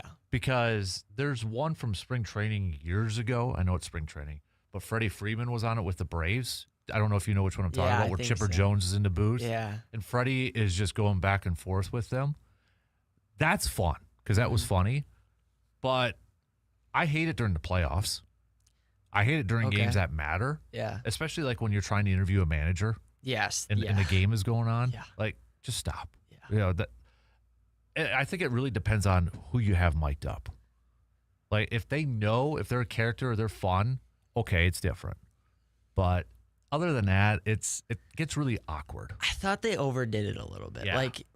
I liked even though I don't like the player, I like the PCA one just because he's a good personality. But like the one with all three pitchers at once was weird. Yes. And it was like not necessary. Let's just do one at a time. Was it Ms. Verlander and Schiller Cam? from the from the Yankees. Yeah, because then it's like, okay, you can only hear in the ear. Those guys probably don't know, like, okay, you gonna talk? You gonna talk? Like, you know what I mean? Yeah. It's really awkward. I didn't like that one. The Schwarber one was weird too because he was like locked in, so he wasn't talking. Yeah. And It didn't work out. I will say the one thing in the home run derby I did not like was the pregame. The Will Ferrell intro thing just did not work. Yeah. I mean, okay, you're trying to draw some more entertainment, but that didn't work. So, but yeah, that's something I think we bring up once in a while when it gets to the playoffs because it feels like that's when they really mic up a lot of people. Yeah. I don't care. It's like, or what is it? What was it? Maybe it was baseball. I think it was baseball in the playoffs where they just randomly will go to the manager in the middle of a game. Let them focus on the game. What are they going to tell you during the game that we don't already know? Yeah, we need this guy to go deep for a. Come on, just let them go manage, for crying out loud. Yeah. I hate that. And I don't know. I would feel awkward as the reporter to go ask those questions. You got to keep it short. Really short, yeah. And you got to have that one good question. And more times than not, it's a very generic question that we didn't learn anything from. Well, and it's always like in the second inning, and they're like, "How is your pitcher settled in?" And the manager's like, "Dude, it's like the second inning. He's gotten 6 outs." Yeah. Like, yeah, I think it's a neat idea, but you need the right person to be able to do it. Like the Freddie Freeman one, I'll keep going to because that is a funny one. Yeah. I like that, and it's spring training, so I mean, Or what was it?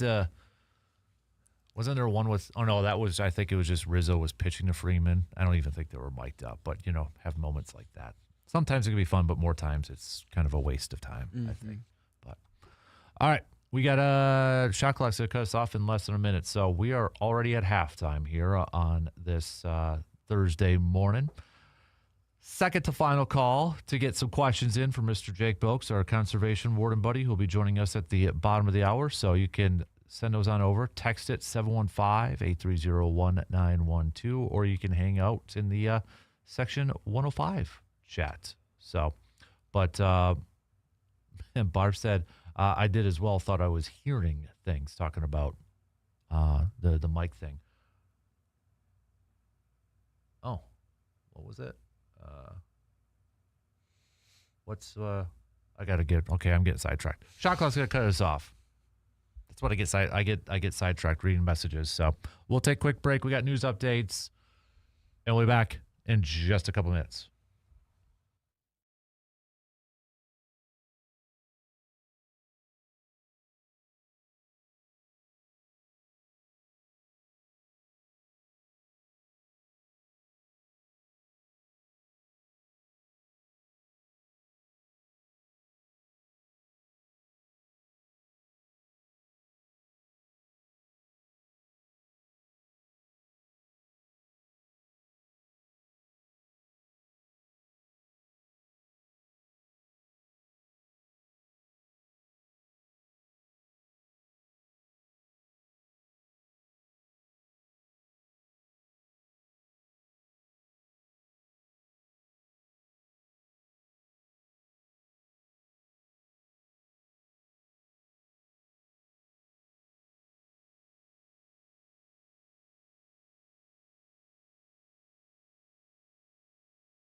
All right, third hour kicks off right now on this Thursday morning, July 16th. Coming up at the bottom of the hour, we'll catch up with Jake. So, again, second to final call for questions for our DNR warden friend.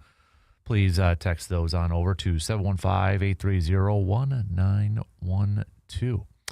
I did forget one more. One I was going to include on my 3-up. I don't know if you're as big of a Rocky fan as I am, but the new Rocky movie trailer, I'm pumped. I keep watching that thing, and I am pumped, dude. So, just saying. Go watch it. Big impact in my life is the Rocky movie, so I'm excited for that new trailer to come out. Heck yeah. November can't come soon enough when it comes out. So, just don't come out the opening of deer season or Thanksgiving, because then I can't go see it on opening day. Yeah. So, but what's your favorite sports movie? Oh, that's a good question. My favorite sports movie? I like Moneyball. That's pretty good. Draft Day is pretty good. You're going to get Surveyor mad at you now for saying boy. Draft Day. So I'm with you, though, man. I went to the theater to watch it. Come on. There you go. Yeah. It's a tradition you got to watch every draft time. So Yeah. what's the movie that if you're scrolling through the TV, it's on, you stop and you just pick up where it doesn't even matter how far into the movie it is? Like my favorite movie? Sure. I'm a Tombstone fan. Ooh. Okay. I have a hot take on Tombstone. Okay. So we got Tombstone and Wyatt Earp, Yep. right? We got those two. My hot take on this, and I'm gonna probably annoy a lot of people. Kevin Costner's a better Wyatt Earp than Kurt Russell. Everything else to Tombstone is better. Val Kilmer as Doc Holliday. You have to have Sam Elliott in a movie like that. Yep. I love Kurt Russell, but I might prefer the Kevin Costner Wyatt Earp over. It's kind of a hot take. It is a hot take, and I'm ready to get the beating on it, but that's where I'm at. Tombstone is, I'm sorry, but Tombstone's made because of Doc Holliday's, Val Kilmer's Doc Holliday. Yeah. I mean, that's one of the most quotable, one of the best movie characters of all time. Yeah. Of all time. And, that would be a good topic on a slow day. Best movie characters of all time that's not maybe the lead character, like supporting. Yeah. Yeah, I love Tombstone because of Val Kilmer. Val Kilmer, not a good Batman, but he's a good Doc Holliday. So. Yeah. He makes that movie for sure. And, I mean, just the presence of Sam Elliott, for crying out loud. That is the dude. I wish I had Sam Elliott's voice. I wish I could get Sam Elliott to voice everything we do on here. That's the voice I want for everything. So if somebody had to do a play-by-play of your life, that's who you're picking. My documentary. I mean, it was only perfect that the intro to Super Bowl 45 was narrated by who? Sam Elliott with the Packers. It's true. I mean, I'll replay it if you don't remember it, because it's I mean, the man, the stash and everything. That is a dude. When I think of a dude, that is Sam Elliott. So, yeah, I've always wanted him. Yeah, never mind. I'm going to go on a tangent. I was going to go down a tangent. We don't need to. So, we got, the other, I thought of another one that I was going to say on the, for my 3-up and 3-down. I'm actually going to go a little basketball. Braden Burries. Yeah. I think he's having a good start to Summer League. Don't know if that'll carry into the regular season. We are nowhere near that, but I mean, first impressions, I think he's off to a good start for the Bucks. Going to need that type of play if they want to do anything this year, but I know the Bucks have been rumored with like Peyton Watson and such. That could have been another down for our 3-up and down is a Gary Trent deal. Down for that. That does not make any sense unless there was a prior agreement. That there a lot had of people to have been a handshake deal. There is no other way. Has to. You don't give a guy a 4 years guaranteed $64 million deal coming off of 9 points a game. When he got sat because he just was so bad. Like, yeah. I don't know what they're doing. I don't know. So here's my question. Say it was a handshake deal.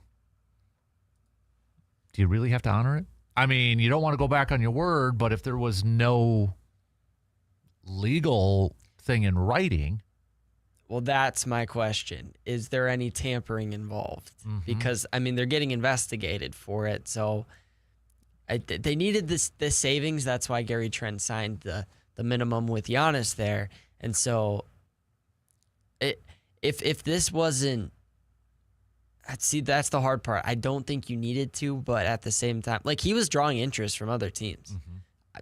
If I'm Gary Trent Jr., I'd rather go play for a different team. I don't know why he's staying in Milwaukee. It doesn't make sense, but especially for 4 years. Yeah. I mean, money. It has to be a money thing. It's gotta be. Why else would you stay there? And unless, I mean, I guess he could come out and say, "Hey, this is what happened," and throw the franchise under the bus and get them in some serious trouble. And that's why they, signed him, held up their end of the bargain with that handshake deal, wink, wink, nudge, nudge sort of thing. Yeah. There's no other way. There's nothing else that makes sense about this. Nope. Nothing. He is not the same player that he was a few years ago where he was averaging 17, 18 points a game. Yeah. And I'll admit, I liked it when they brought him in. Mm-hmm. And I wanted them to bring him in a year before that. But it's not, and I don't know if it was Doc Rivers. I don't know if whatever. But you don't give a guy that contract for what he has done for you recently. And I know people say, well, a lot of contracts are for what they're going to do. I don't have any confidence he's going to go out there and drop you 20 points a game, 18 points a game. Well, and again, we have such a guard-infested team. He's probably not going to play a lot if he keeps playing like he is. Like,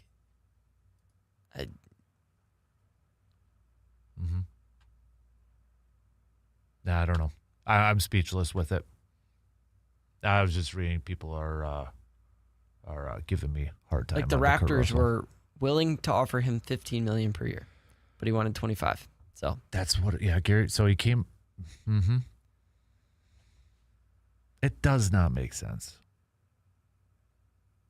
Watch, we're going to look like idiots now when it comes to February and he's averaging 20 points a game and it's probably an all-star and we're like in playoff the play-in or something. Yeah. This is my thing when it comes to the Bucks. And now because I was reading an article last night, more so a blog. Could the Bucks actually have a better record this year without Giannis? And this is me with my fanism coming through.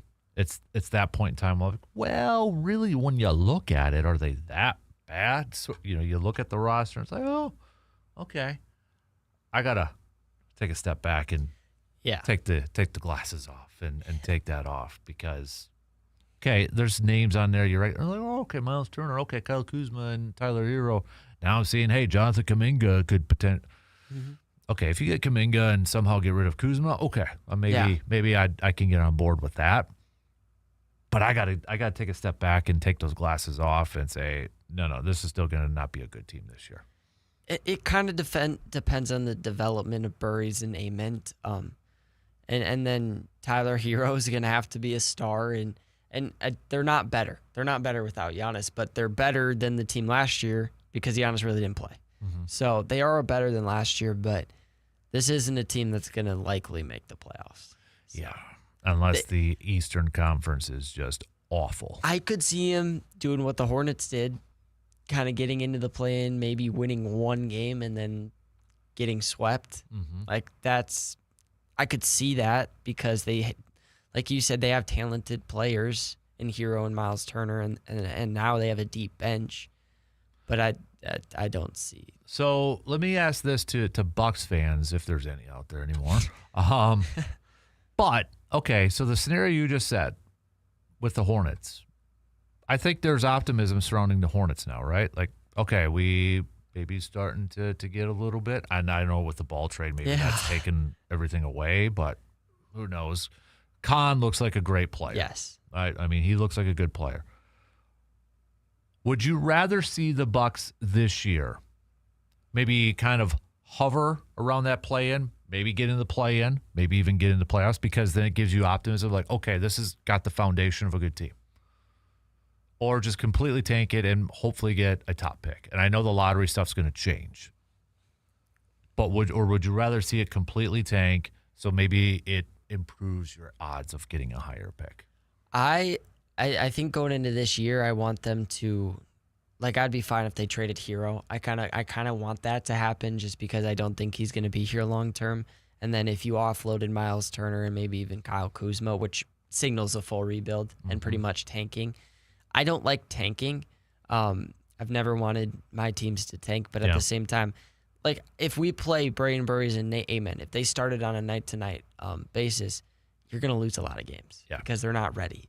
So I think you can, if you, let's say you trade Hero, trade Turner, and trade Kuzma, which Kuzma you're not going to because nobody wants him, including the Bucks, you're gonna be tank mode, but at the same time, you're not tanking because you're playing just people who aren't going to win games. So I kind of look at it like, let's just go get the number 1 pick or something like that. Whereas play for a play-in and then pick 15th. Right. Best case scenario maybe for like a guy like Braden Burries is to have a Khan type of year. We would take that in a heartbeat. I know Khan was the 4th pick in his draft, but I think it's still fair to say that he maybe surpassed some expectations in his rookie year. Yes. To average nearly 20 points per game and the amount of threes the guy was making and shooting. He surpassed, I think, a lot. Cooper Flagg hit those expectations, but that's what we expected. But Khan, I think, really surprised. I like saying Khan because of Star Trek. But Khan, I think you can easily say, okay, that dude, I think legitimately, probably, my opinion, probably should have been Rookie of the Year. I will say it. The fact that the Hornets got in, I think is a big reason was because of him. Yeah. And I think it's a little different with Burries and Khan just because Khan pretty much shot the lights out from 3. Yep. And Burries, I've gotten to watch a little bit in the summer league. He's a playmaker. He's going to assist. He's going to get to the basket. He's going to score. He can knock down the 3 too, but that's not his strength. So I think if he's going to average, I'll take 20 points a game from him. I would love to see you somewhere around 5-6 assists a night. But he's got to play defense too. And so he's going to have to learn that. I'll be curious to see if he can develop into that point guard or if he's going to be a 2. I know that was kind of some of the talk surrounding him, if he can develop into a traditional point guard or if he's going to be more of an off-the-ball type of guard. Because, you look at the backcourt right now, that is, it's... Yeah, because Tyler Hero's a 2. Yeah, exactly. And Kevin Porter Jr. and then Ryan Rollins, and then you've got, Burries in there. Those are 4 guards, and like you said, Tyler's more of the 2. Gary Trent. Oh, Gary Trent Jr. too. Yeah, you're right. I forgot about him. But I think we're going to see a trade of one of those, of a Kevin Porter Jr. or Ryan Rollins. I think it's going to be Kevin Porter Jr. Which would then need to make Burries your point guard. Yeah. And I think he'll excel in that role personally because he's not the guy that's going to score 40. So I think he'll excel in that. And that would be a good spot to kind of bring him up in. Yep. All right, we got to take a quick break. Back with plenty more, though, coming up after these few words.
All right. We've got Jake Bulks coming up in about 8 minutes or so. So please, this is your final chance to get any of those questions that you have for Jake.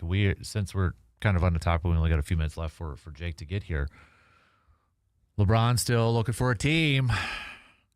What's your LeBron-o-meter telling you? Where is he going to be at? You think it's still the Cavs? I do. I think it's still the Cavs. I could see the Heat. I don't think he's going to the Warriors. Now watch, he's going to go to the Warriors, but I don't know. I in my opinion, I think he's already got something done. I think he knows where he's going. I do too. So I do too.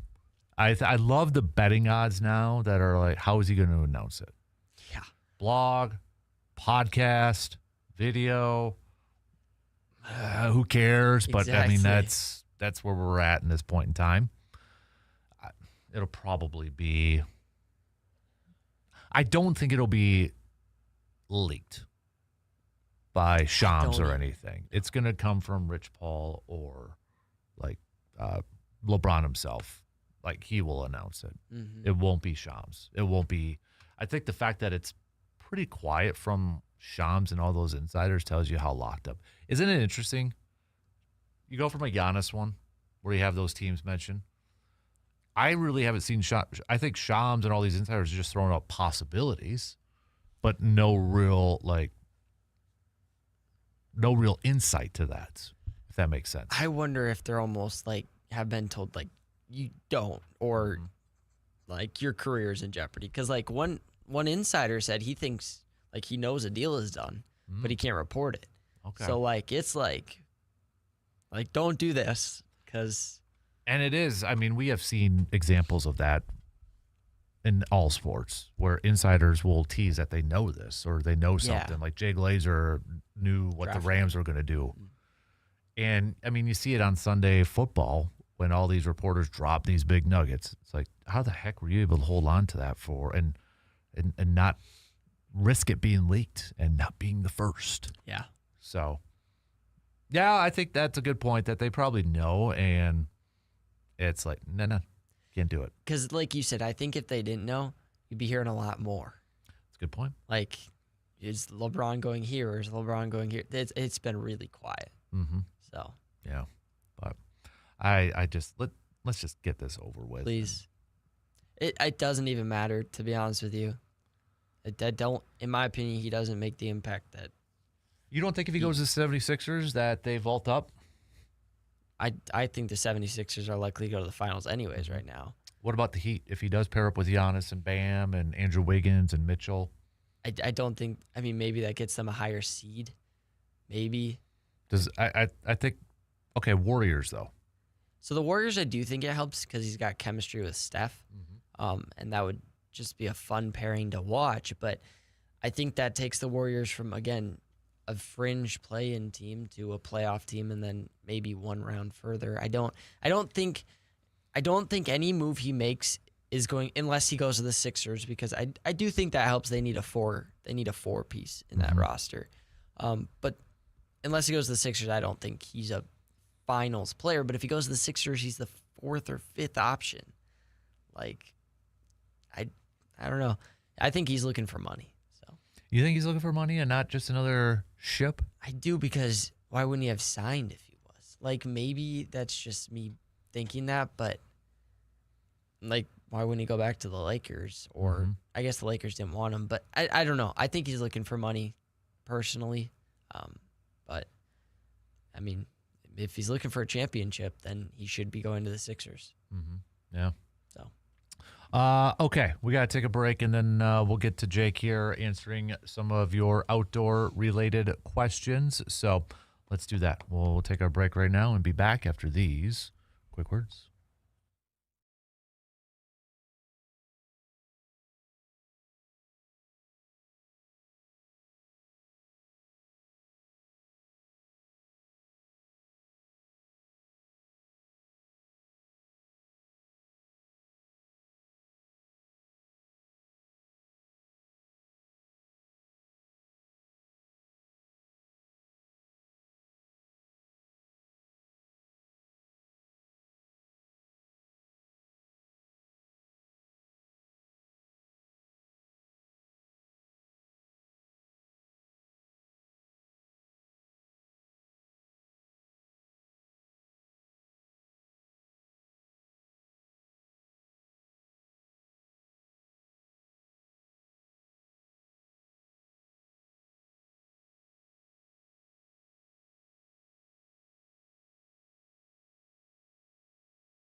Believe it or not, hunting season preparation starts right now, and there is no better place to gear up than Tilden Gun in Chippewa Falls. Whether you are looking to upgrade your deer rifle, pick up a new turkey gun, or add a dependable shotgun for traps, sporting clays, or target shooting, Tilden Gun has a wide selection of firearms from the brands that you know and trust. Their knowledgeable staff can help you find the perfect fit for your hunting style, your experience level, and budget. Plus, you'll find ammunition, accessories, optics, and more to help you get the most out of every trip to the range or into the field.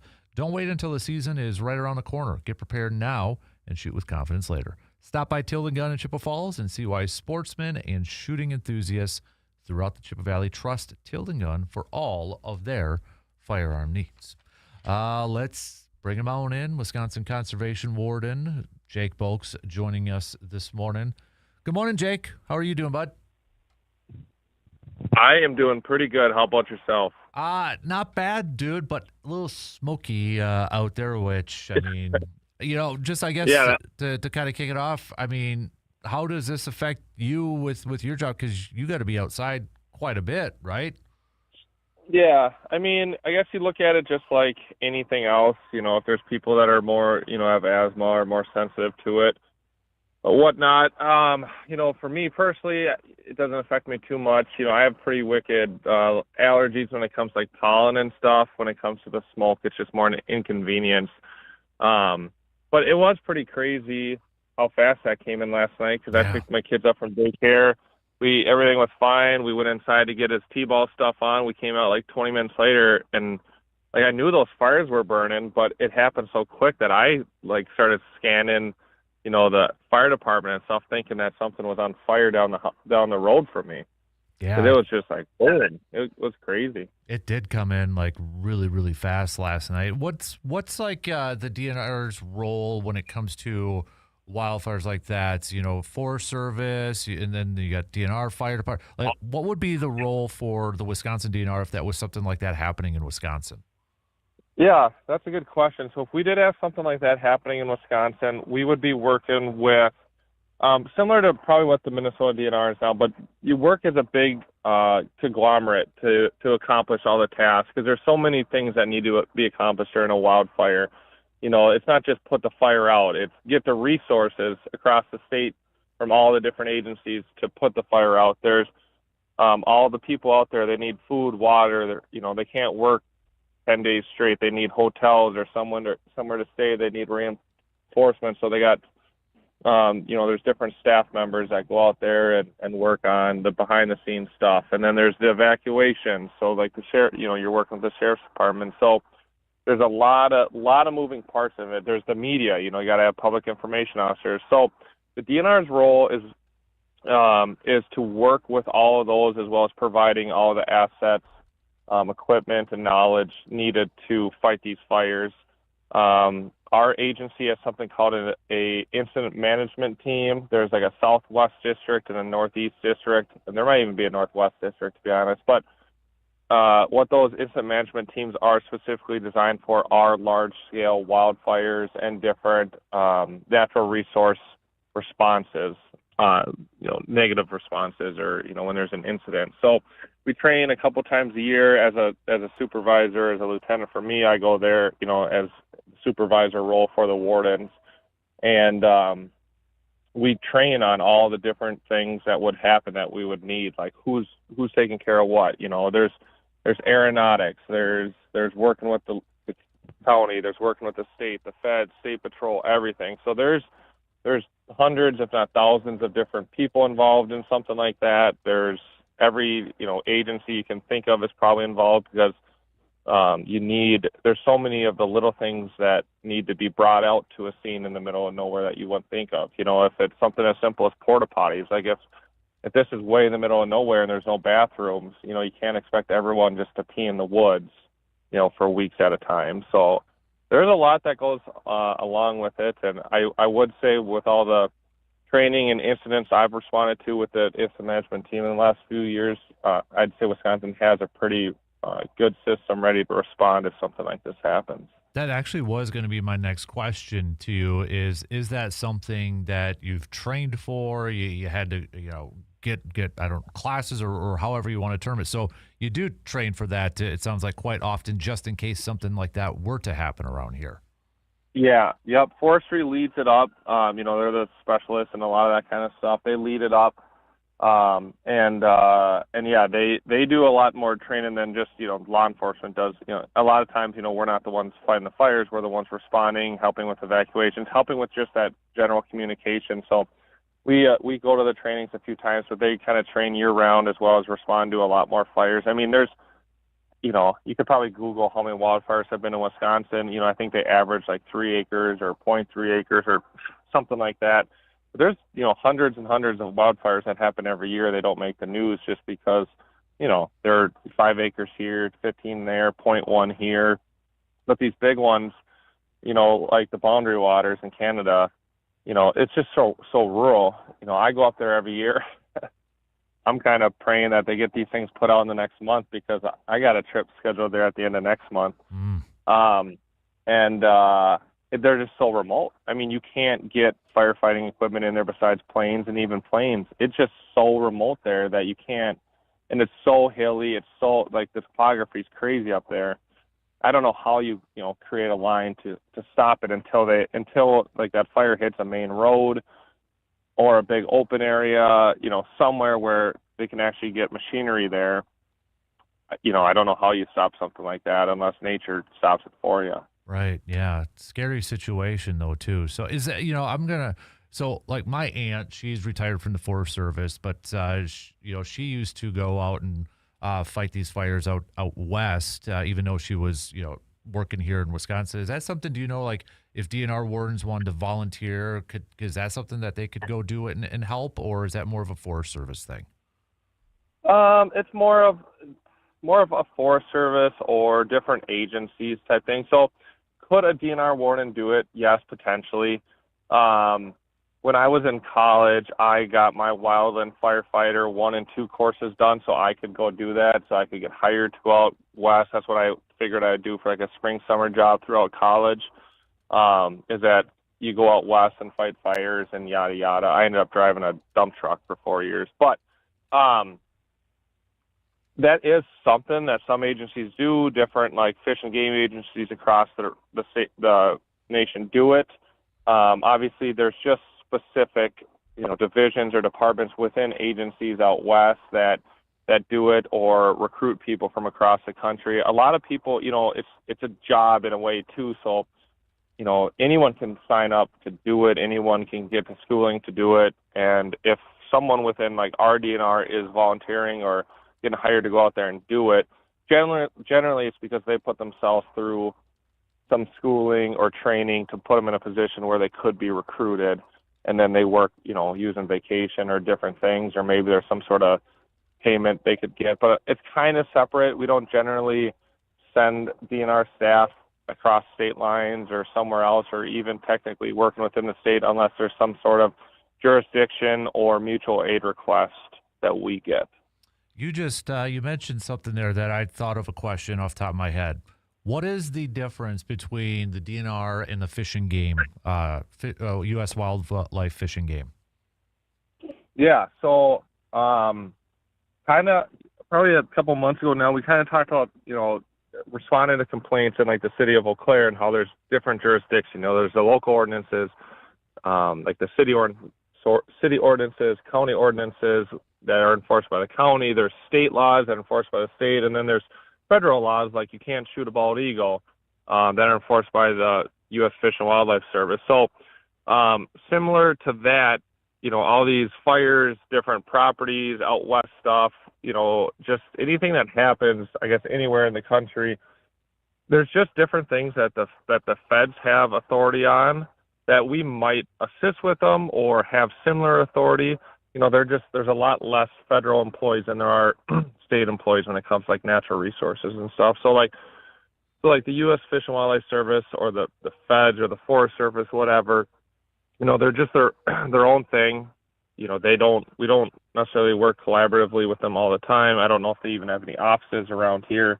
The FBI and stuff does, but when it comes to some of those agencies, we don't have like the same type of wildfires that they have out west, so they just don't staff a lot of people here.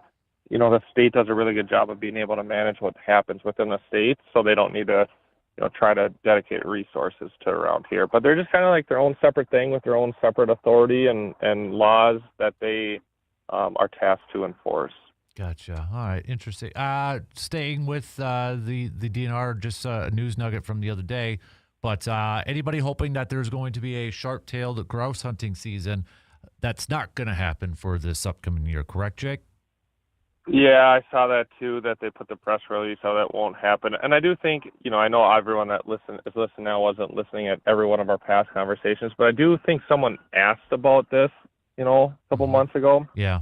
And I think we had a long discussion how, I'm no biologist, so I can't speak on this, but, I've listened to a lot of podcasts on grouse, just like rehab and how you can help grouse. And the biggest thing about grouse, any species, is habitat.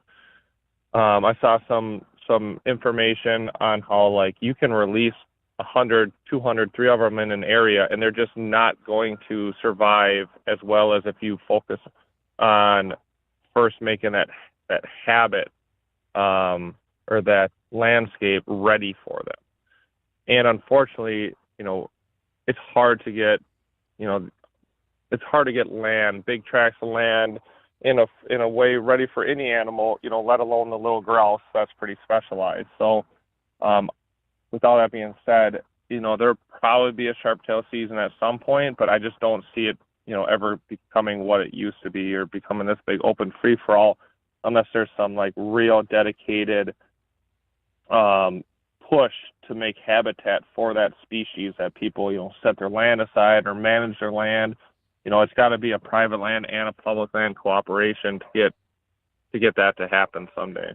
It's kind of crazy for me to think about that because, I remember when I was younger, I swear every time I was out bow hunting for deer as a kid, I think I saw, grouse almost every night because you think it's a deer walking through and then it's, it's one of those grouse, you get right. your hearts pumping. So, it's... Yeah. Oh, go ahead. Sorry. And there's still... Oh, yeah, I was just saying, there's still a fair amount of rough grouse that we see as hunters a lot.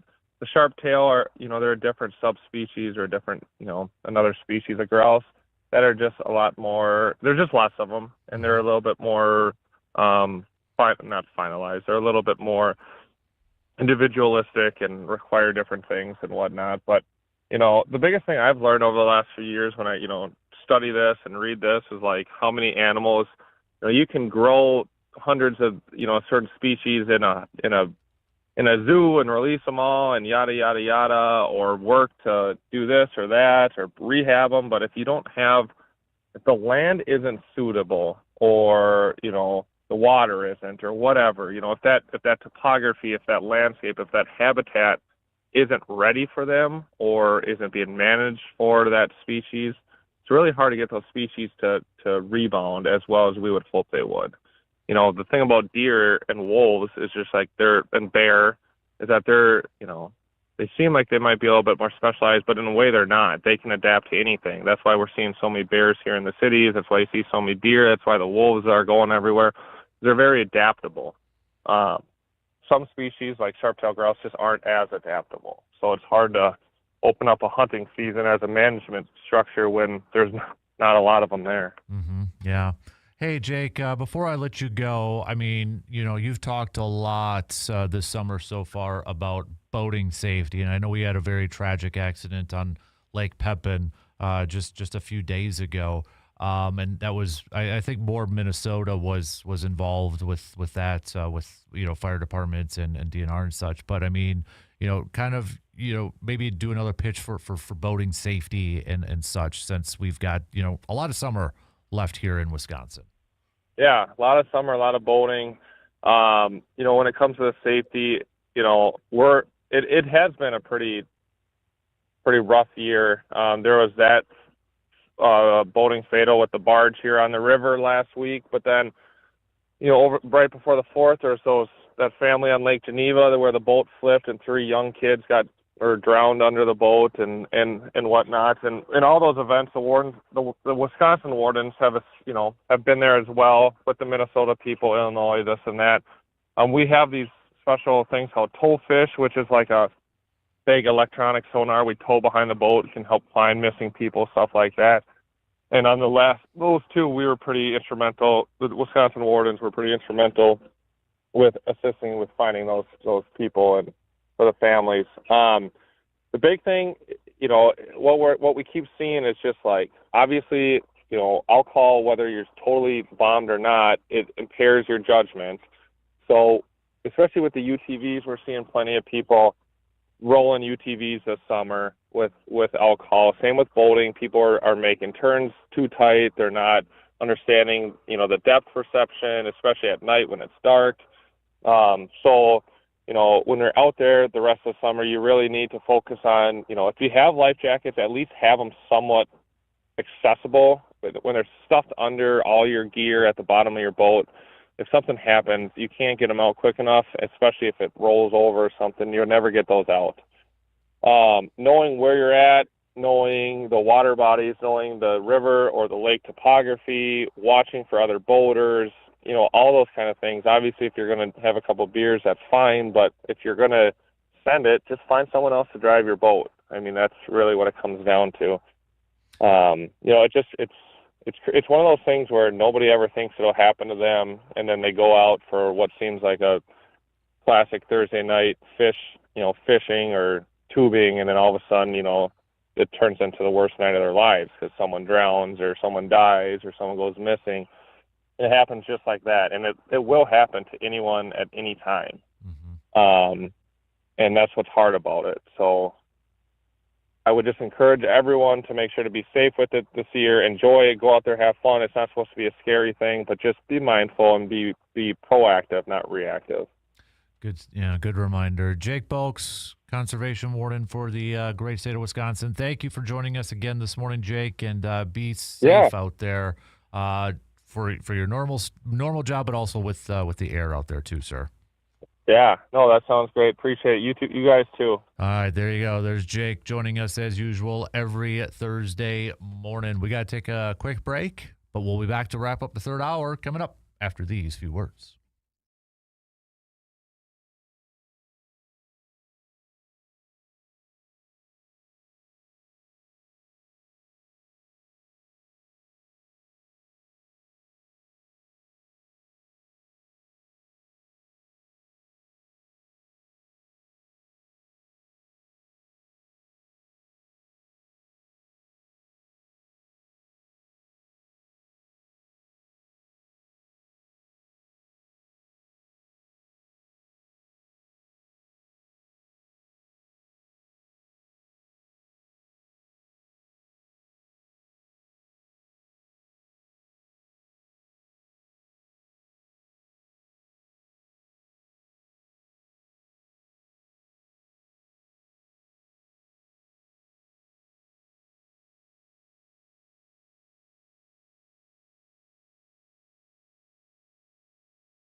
Looking for the perfect summer hangout? Well, make your way on over to the VFW Post 305, located right here in Eau Claire on 1300 Star Avenue. Enjoy some beautiful views overlooking the river, some great food, cold beverages, and some of the best live local music that you will find anywhere in the Chippewa Valley. Whether you're meeting some friends after work or spending a summer evening outdoors, the VFW Post 305 is the place to be. Some great views, some great music equals great times. That's at the VFW Post 305 in Eau Claire.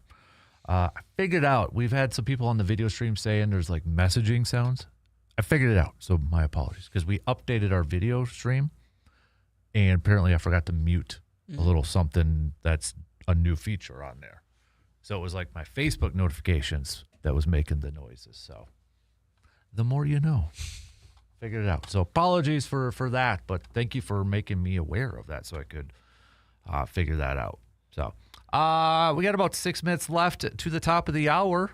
If you want to send us your Am I Wrongs, your Mike's Star Markets Am I Wrong? So I got a few of those, but you know what? Let's just read them off right now as we finish off the first hour. Sam says, am I wrong for believing that the Brewers fleeced the Astros again, sending over a prospect that probably wasn't going to play an inning for the Major League Ball Club for two pitchers that can help out the Brewers this year?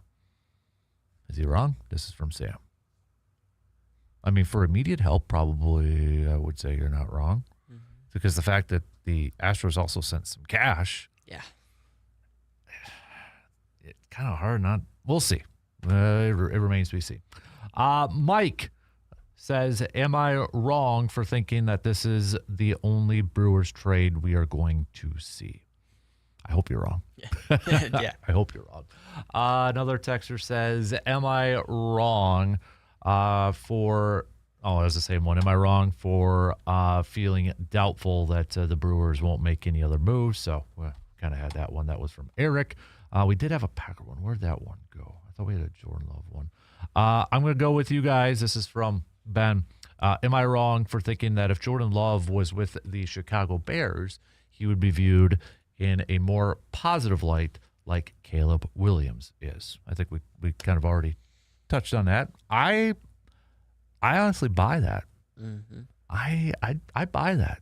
If so I'll throw that out to everybody else that wants to chime in, including you, Bears fans, because I know we have some that listen, but you're afraid to chime in at times. You're afraid to text in or give us your thoughts. I'm going to call you out. You know who you are. If Jordan Love was on the Bears, everything's the same. Would he get more attention? Would he get more praise? I don't want to ask fans, would you rather have Jordan Love? Because everybody's going to have personal attachments and that, because, I mean, a lot of Bears fans say, would rather have Caleb Williams. Well, I mean, he provided a lot of good stuff for you last year and exciting wins and that.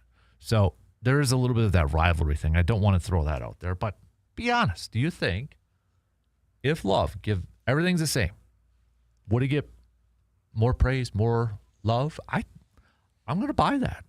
I'm going to buy that. I think that is 100% part of it. I really do.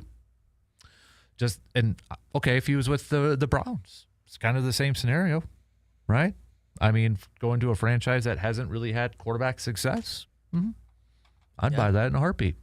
So keep those coming. That's your Am I Wrongs, brought to you by Mike's Star Market.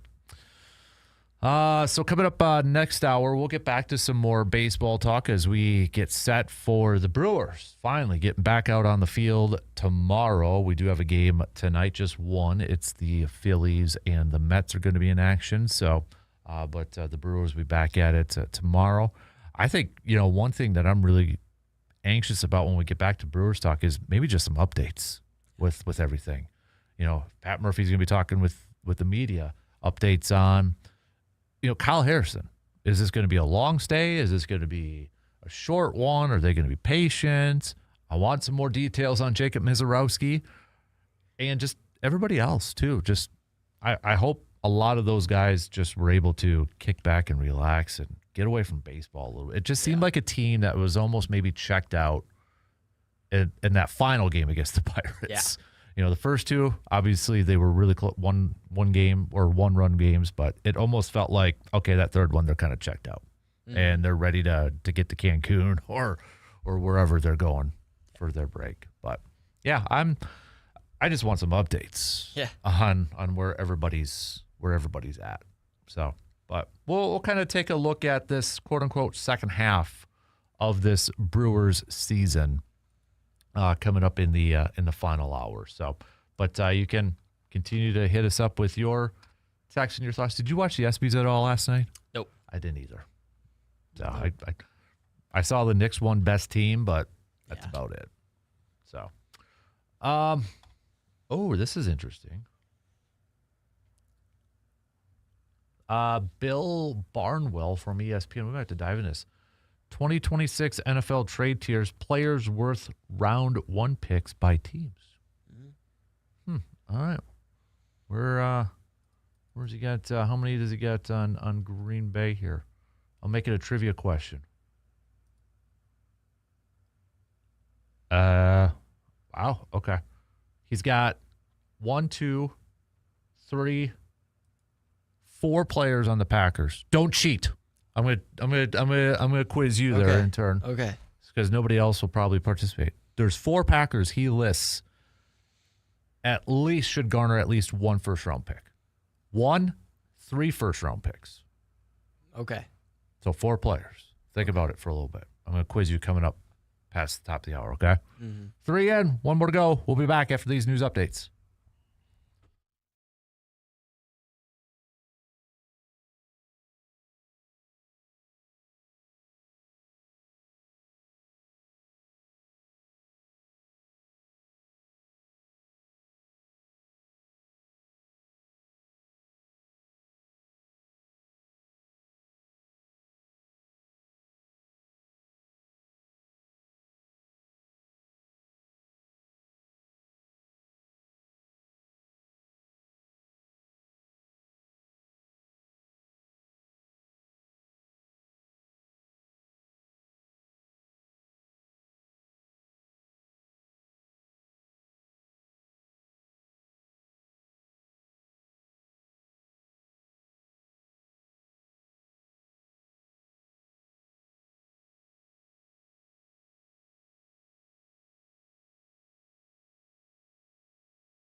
All right, here we go. Final hour. Kick it off right now on this Thursday morning of July 16th. Thanks for hanging out with us and tuning in, whether it's been on the radio dials, 105.1 FM, 790 AM, online, where you can stream it up at our website, sportstalk1051.com. You've got your Alexa devices, smart speakers, smart devices, plus the video stream up and rolling on YouTube. So, Mike says, am I wrong by saying the Brewers should go to a 6-man rotation for the rest of the year? I'm going to say no. I'd be good with that, right? That's if fine. they have the guys. Yeah. If they have the guys to do it. Mm-hmm. We've got Bloomer Tony. Morning, DK. By the way, shout out to Myron Construction because they're partners of ours for the Kasper Classic, and they just dropped off an awesome, I'll post a picture up on Facebook, awesome raffle prize and some great swag bag items. So a huge thanks to Myron Construction and Bloomer Tony for doing that. That's awesome. Big thanks. He's guessing Jordan Love, Micah Parsons, Zach Tom, and Xavier McKinney. All right. Well, I'm going to ask you first there, intern Carter. So they broke it down. Which Packer player is worth 3 first-round picks? I'd say Jordan Love. Ding, ding, ding, ding. Quarterback, right? Mm-hmm. Love continues to play better than people think, although the end result has continued to be frustratingly short playoff runs. After struggling during his first half season as a starter in 23, Love led the NFL in total QBR over the ensuing 2.5 seasons of football. He's a successful playmaker who doesn't take many sacks, and while his picks are truly frustrating as a result, his interception rate over the past 3 years is better than league average. Love is a really good player and has been without a reliable top wideout. Who is worth 2 first-round picks and more? Micah. Yes. Ding, ding, ding. I don't need to read that. So there are 2 players they list as worth a first-round pick. Well, I would go Xavier McKinney. Okay, one more. I almost want to go Tucker Kraft. Okay. Xavier McKinney is not on there. Really? He is not on there. Tucker Kraft, also not on there. You want one more chance for 2 more players? I don't know. So, Bloomer Tony got one of the names. Zach Tom. Zach Tom is listed on there. Bill says Tom wasn't at his best as he battled injuries last season, but he's a high-level right tackle in the prime of his career with the ability to potentially shift to the left side if needed. So who is the other guy? You want one more guess, or should I just say? I mean, Christian Watson? Nope. Edrin Cooper. Really? I almost said that, but I didn't think they'd put him on there. It says Cooper has been solid as one of the league's most athletic linebackers since entering the starting lineup in 2024. They say missing out Matthew Golden, Tucker Kraft, Xavier McKinney, Jordan Morgan, Christian Watson. Last season, Kraft was challenging for All-Pro honors before tearing his ACL. Watson put together the best run of his career at the end of the 25 season, racking up 328 receiving yards and 4 touchdowns over the final 5 games. But injuries have tormented the former second-round pick and compromised his potential value in a trade. So, there you have it. I mean, I can agree with that. I think this is a huge year for Edrin Cooper for year 3. Last year's sack numbers were down a little bit, but more so for the fact the first few weeks of the season.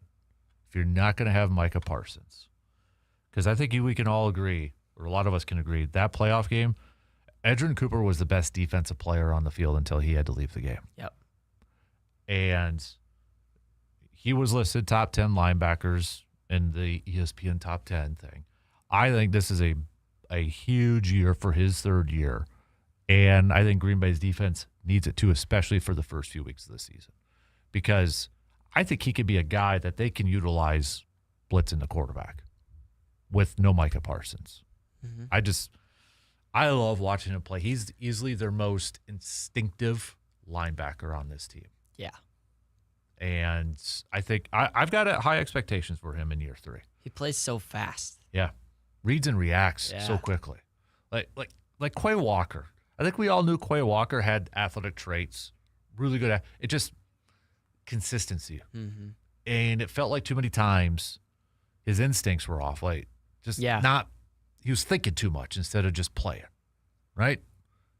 Where Edgerrin Cooper really seems like he's the opposite. The instincts and hitting. I will go back to his rookie year. There was a play against Aaron Jones when he was with the Vikings. And as it was developing, it looked like, oh my God, Aaron Jones is going to bust through. And all of a sudden, 56 just flew in and took him down like at the line of scrimmage or one. And I even think Jones was frustrated because he just like spiked that football. He came out of nowhere.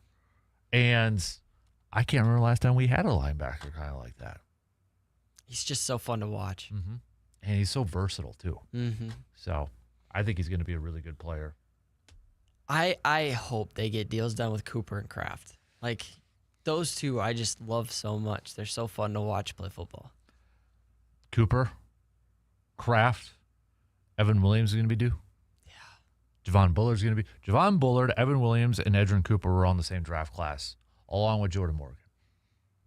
If Jordan Morgan balls out this year, that's going to be a hell of a draft class that we should give a ton of credit to for Goody, but that's going to also be a lot of cash. Yeah. I do feel like Bullard would probably be the odd man out, but how would you order them? Cooper.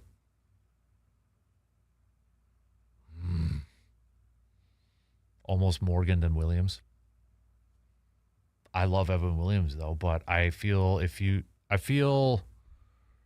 Cooper, lock down your left tackle.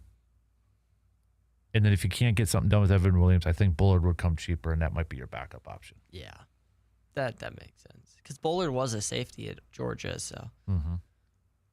Yeah, that's going to be some hard decisions coming soon. Yeah. Very hard decisions coming soon. But like you mentioned, and then who's the other guy that we're not even? Devontae Wyatt. Devontae Wyatt. What if Devontae Wyatt goes out and has that's one group I'm really nervous about. I know corner, and we've talked about that, but you look at that group, you're an injury away from being really questionable. Hargrave's on his last leg. I hope we got another year or two out of Javon Hargrave. I like the signing, but it's not a long term. Yeah. Devontae has struggled to stay healthy. He's good, but he's struggled to stay healthy. Carl Brooks, what version are we going to get from him? And then after that, you got Chris McCullen, the rookie, and then. Although they really like him. They do. But are we ready to put a lot of stock in that? That's true. That's where I go. If we're one injury away, we are struggling with depth. Same with corners, too. So our defense is missing some depth. Well, except for edge rusher, I feel like we have tons of those. But that's why you brought in Micah Parsons, right? Like he's that's the only reason he's there to do his job and make chaos for offenses. Am I wrong for, how do I want to phrase this now? Since you said edge rushers, am I wrong for maybe being a little too, I don't want to use the word excited, intrigued with the younger pass rushing guys? And I'm not counting Lucas Van Ness in this. Yeah. Baron Sorrell, Colin Oliver, Mini Micah, they call him. Mm-hmm. Danny Dennis Sutton. I am really, I want to see these three guys ball out in preseason. Because we saw a little bit what Baron Sorrell could do at the end of last year. And I think, especially Baron Sorrell and Colin Oliver, they fit this style more so than a 4-3 with their body size. Mm-hmm. Again, maybe I'm looking at it with those fan rose-colored glasses, but I want to. Those are three guys I'm really excited to see in training camp. Yeah, and Colin Oliver, I mean, he was going to be. I remember just reading some draft stuff. He's going to be a second-round pick coming out of Oklahoma State, and then he got injured and fell to the fourth round, and the Packers took him. And same thing with Dennis Sutton. Going into the year, he was the best defensive player in college football for Penn State. Injuries, lack of consistency kind of marred that, but you got really good value with those two, and they're going to have to step up without Micah Parsons in the first 5 games, and that would be so cool if they could. If they can provide what, honestly, Lucas Van Ness hasn't yet. Yeah.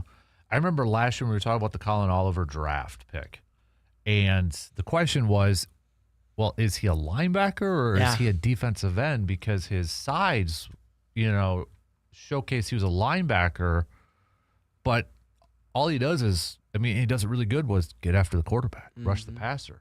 So there was questions like, how does he fit into that defense? Now he fits the defense with a 3-4 style. Yeah. He fits it so much better.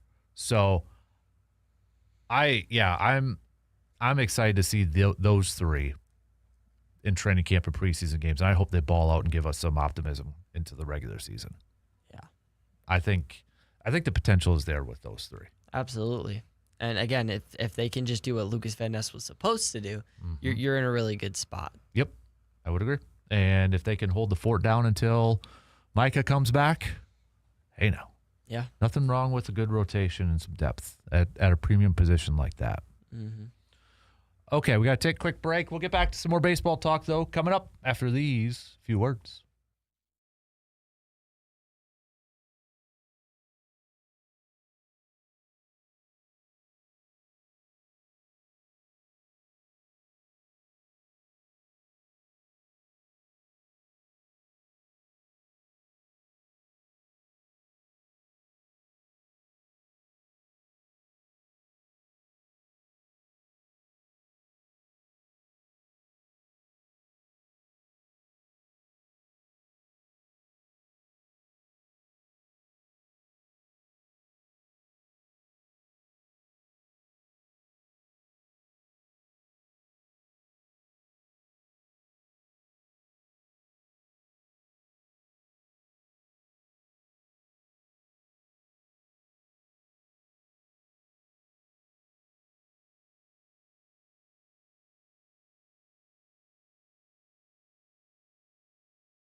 Intern Carter just dropped a little nugget. If you are on the waiting on the edge of your seat to see where LeBron's going, maybe today, maybe.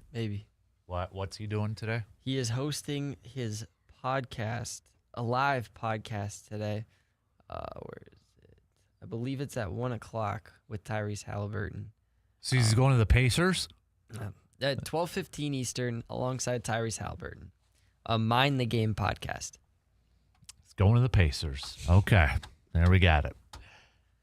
Hey, they made the finals a couple years ago, so they did. Can you imagine if it was the Pacers? I mean, what else do they got over there besides Tyrese now? Siakam? Is Pascal Siakam still? Okay. They traded for Zubac last year. I mean, they've got a talented roster, but I'm calling it Pacers. No.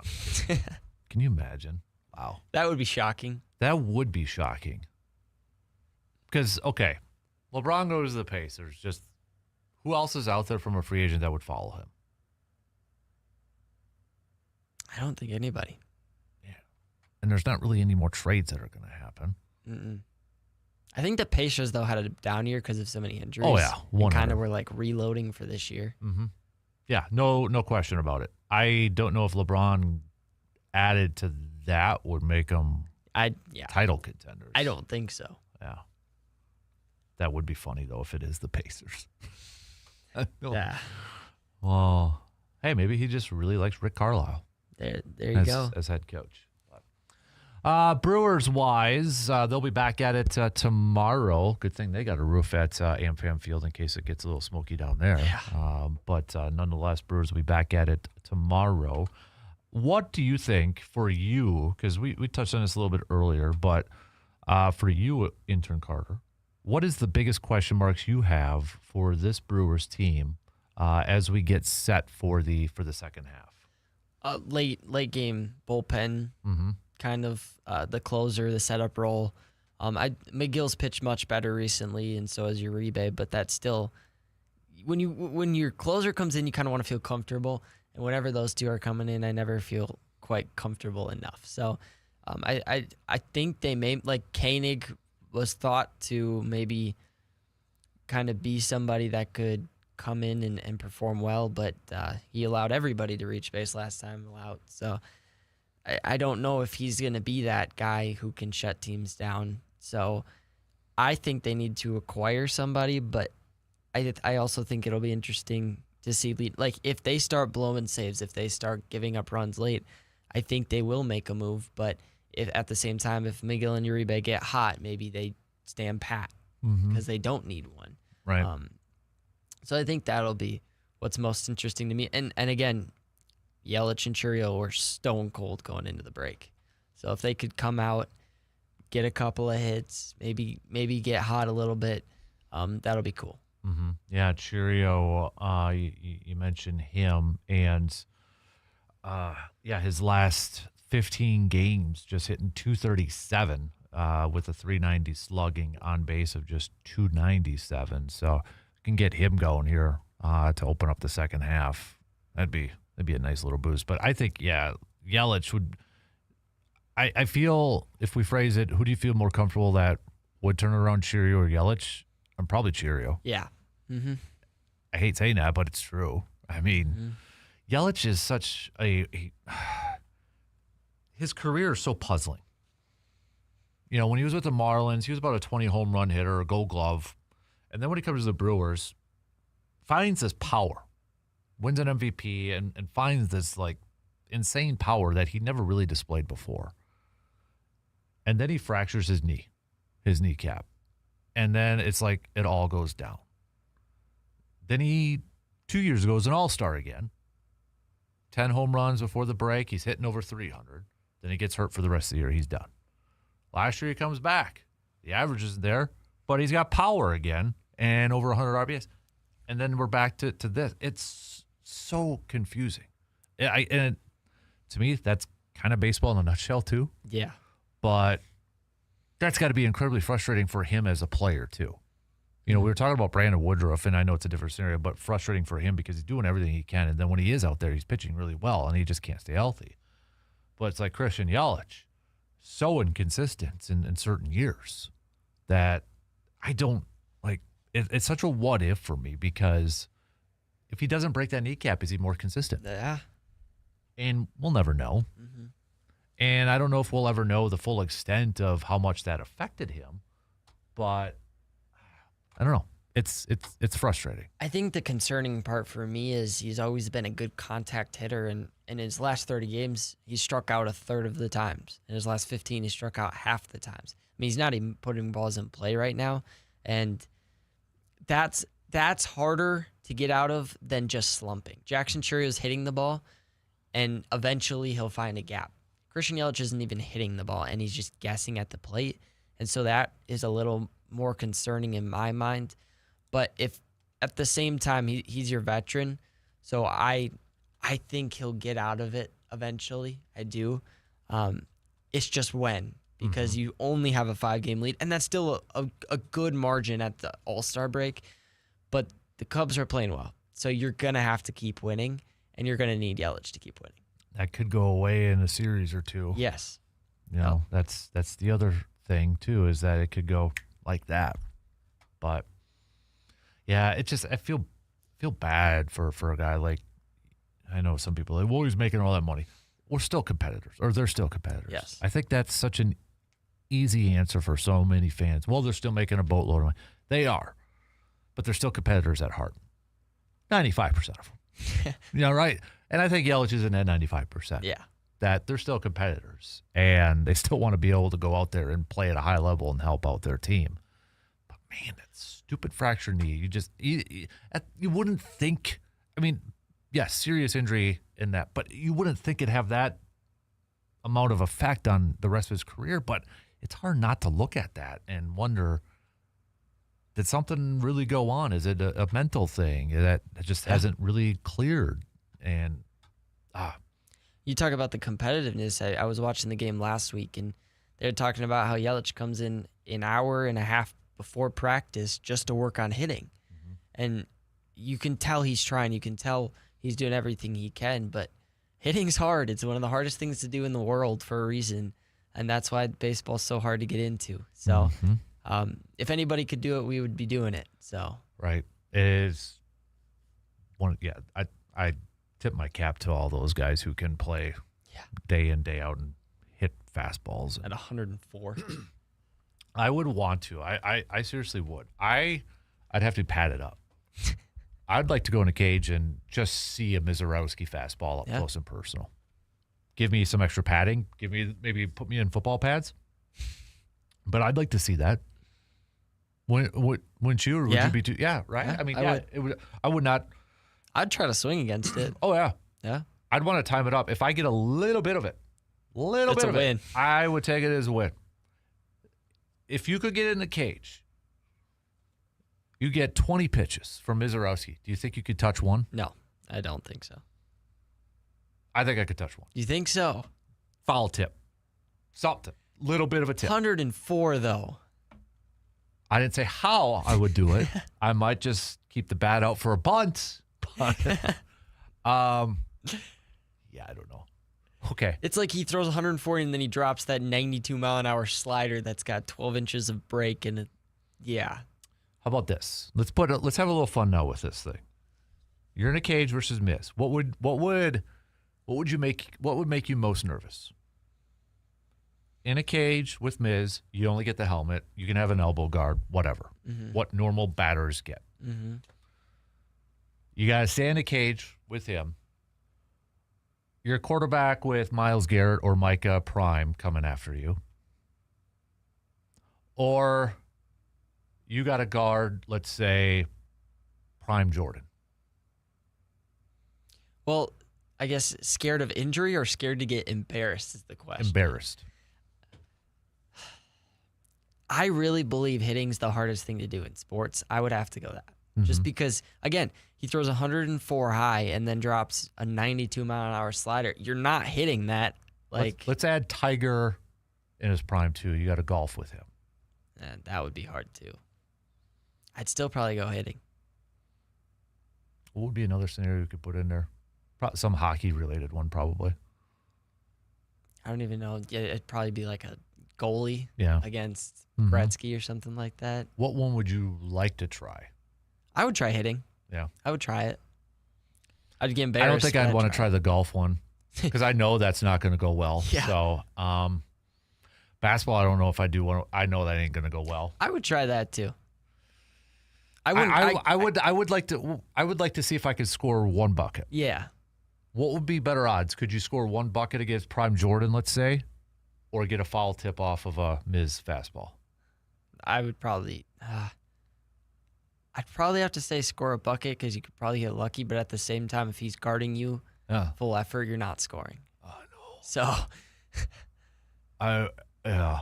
And he's scoring every time Yeah. that you're guarding him. Yeah, because he's that competitor. Yeah. Oh. What would have better odds? Somebody's got to figure this out. Better odds. Foul tip or scoring a bucket or Jordan shutting you down in a game to 10. Yeah, that's a. See if. Hell, Jordan AI. probably still could do it right now. Ooh, that is a good Chat GPT one. I'll ask it. You're going to do that? All right, you do that, and we're going to take a quick break. So we'll be back in just a few minutes.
All right, sir. What does AI ChatGPT tell us? Okay.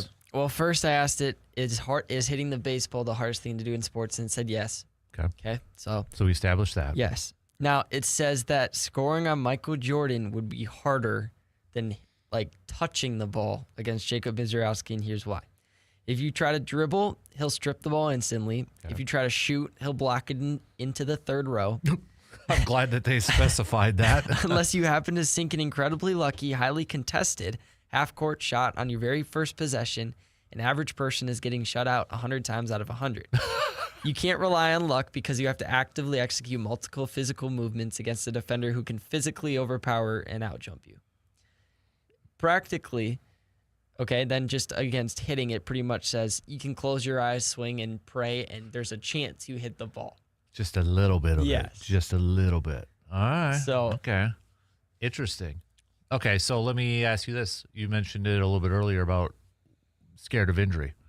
Myles Garrett or a fastball of 105? What would you be most afraid of coming at you?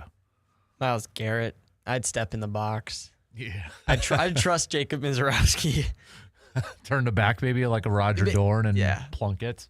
Do you remember, I don't know if you saw the Cooper Pratt thing where he sat down, put an apple on his head, and Miz Was knocked that that out? real? I don't know. But if that was impressive.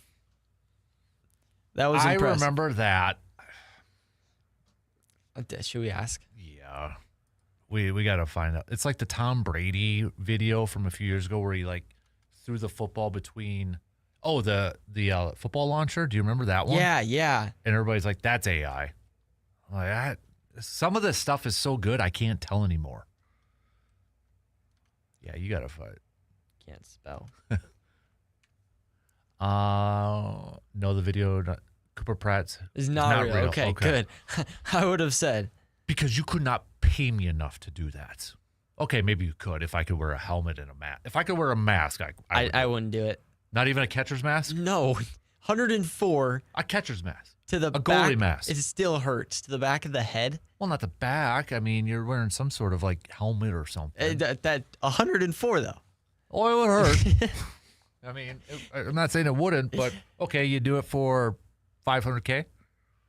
Okay, well, yeah, See? we're going to throw some stakes in there, sure. Yeah. You do that. I think I could be convinced of that. Yeah.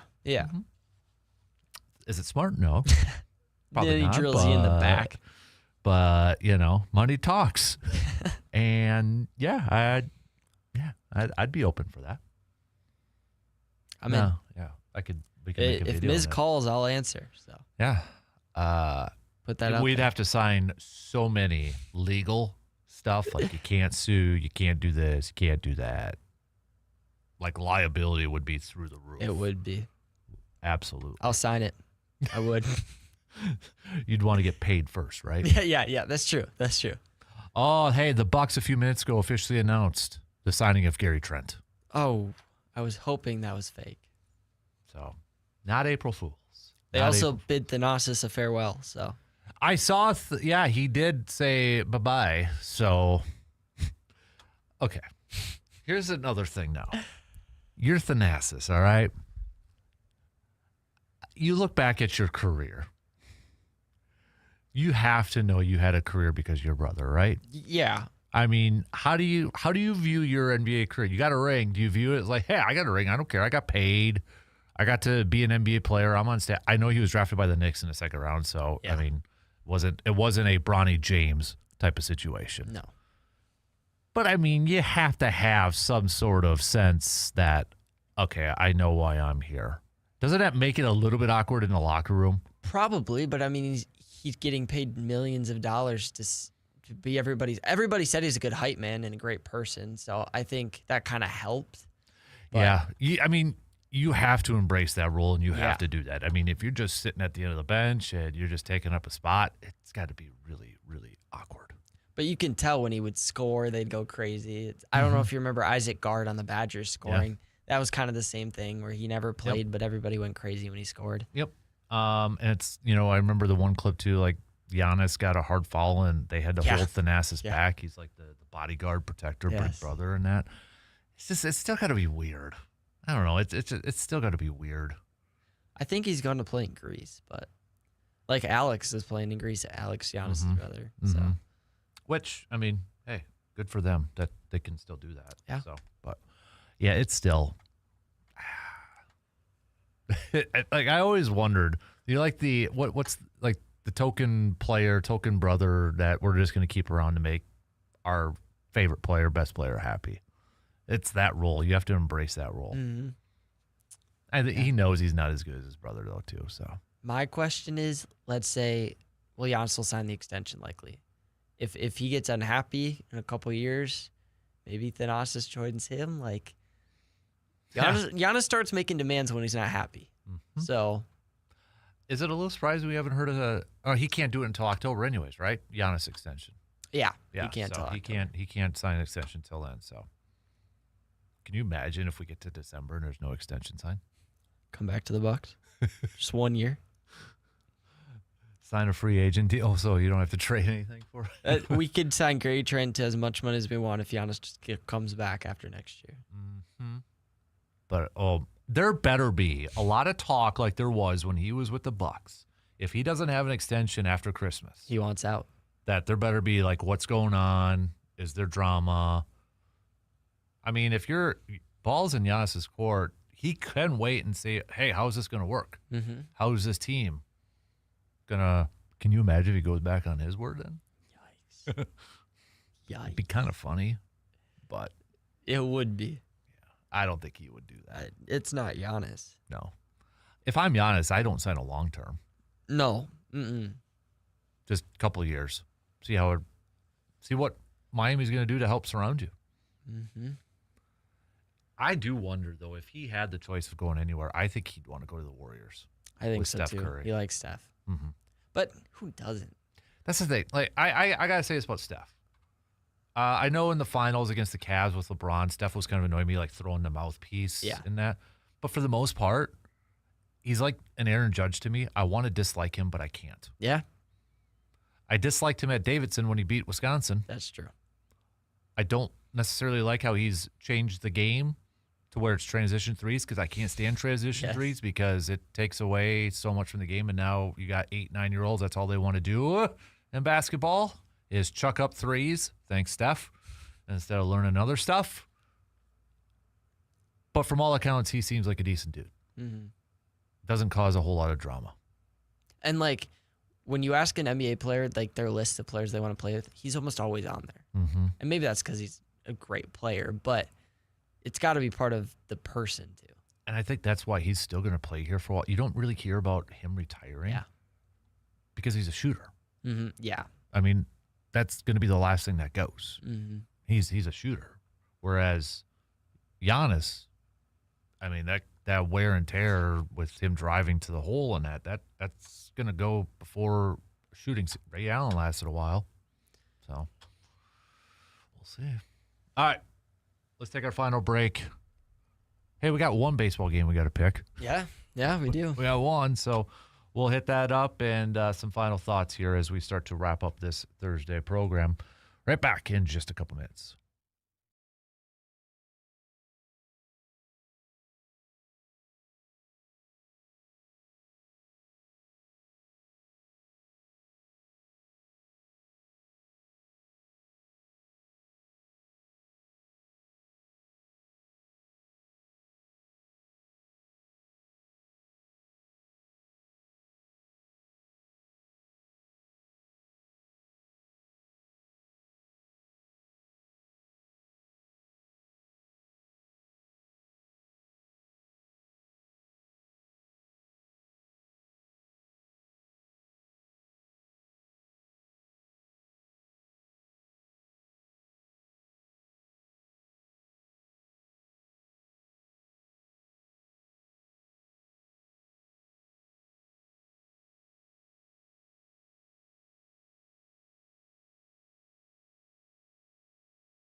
Don't forget, tonight is Tailgate Thursday night at the Eau Claire Express Games. So we're going to be doing some sampling of Legends beer, the Express beer. We've got some games. We've got some swag to give away and all that fun stuff. We'll have some cards for the kiddos, for the youngsters out there.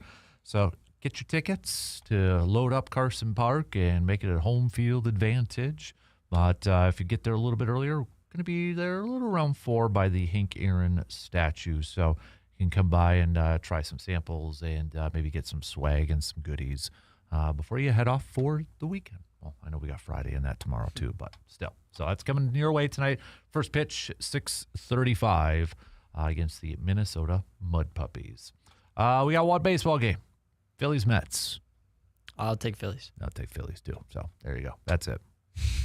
That's the only one we got on the docket here tonight. But I'm going to ask you to make your World Cup pick. From Argentina or Spain? Well, I want Argentina to win, so Spain's going to win. That's okay. pretty much what that means, because I wanted France to win and I wanted England to win. So. Oh, okay. Got a thing against Messi or something? Nope, not at all. Nope. I didn't want back-to-back. So. Yeah. I'll tell you, I'm going to probably pick Argentina. So, how about, got any picks for the Open that's going on right now? Scotty. Weird. He is the odds-on favorite. I'll go Matt Fitzpatrick. Look at that. Just to be different. Who is leading? Let me bring up who's leading right now. Do we have a lead? We've got to have a leaderboard. Yeah. Okay. Brown. Okay. Oh, is McIntyre 3 under? No, that's not. Whoa, DeChambeau is actually under par. Wow. That's incredible. Oh yeah, he is. He's tied for third. Yeah, Okay. Scotty's 2 under.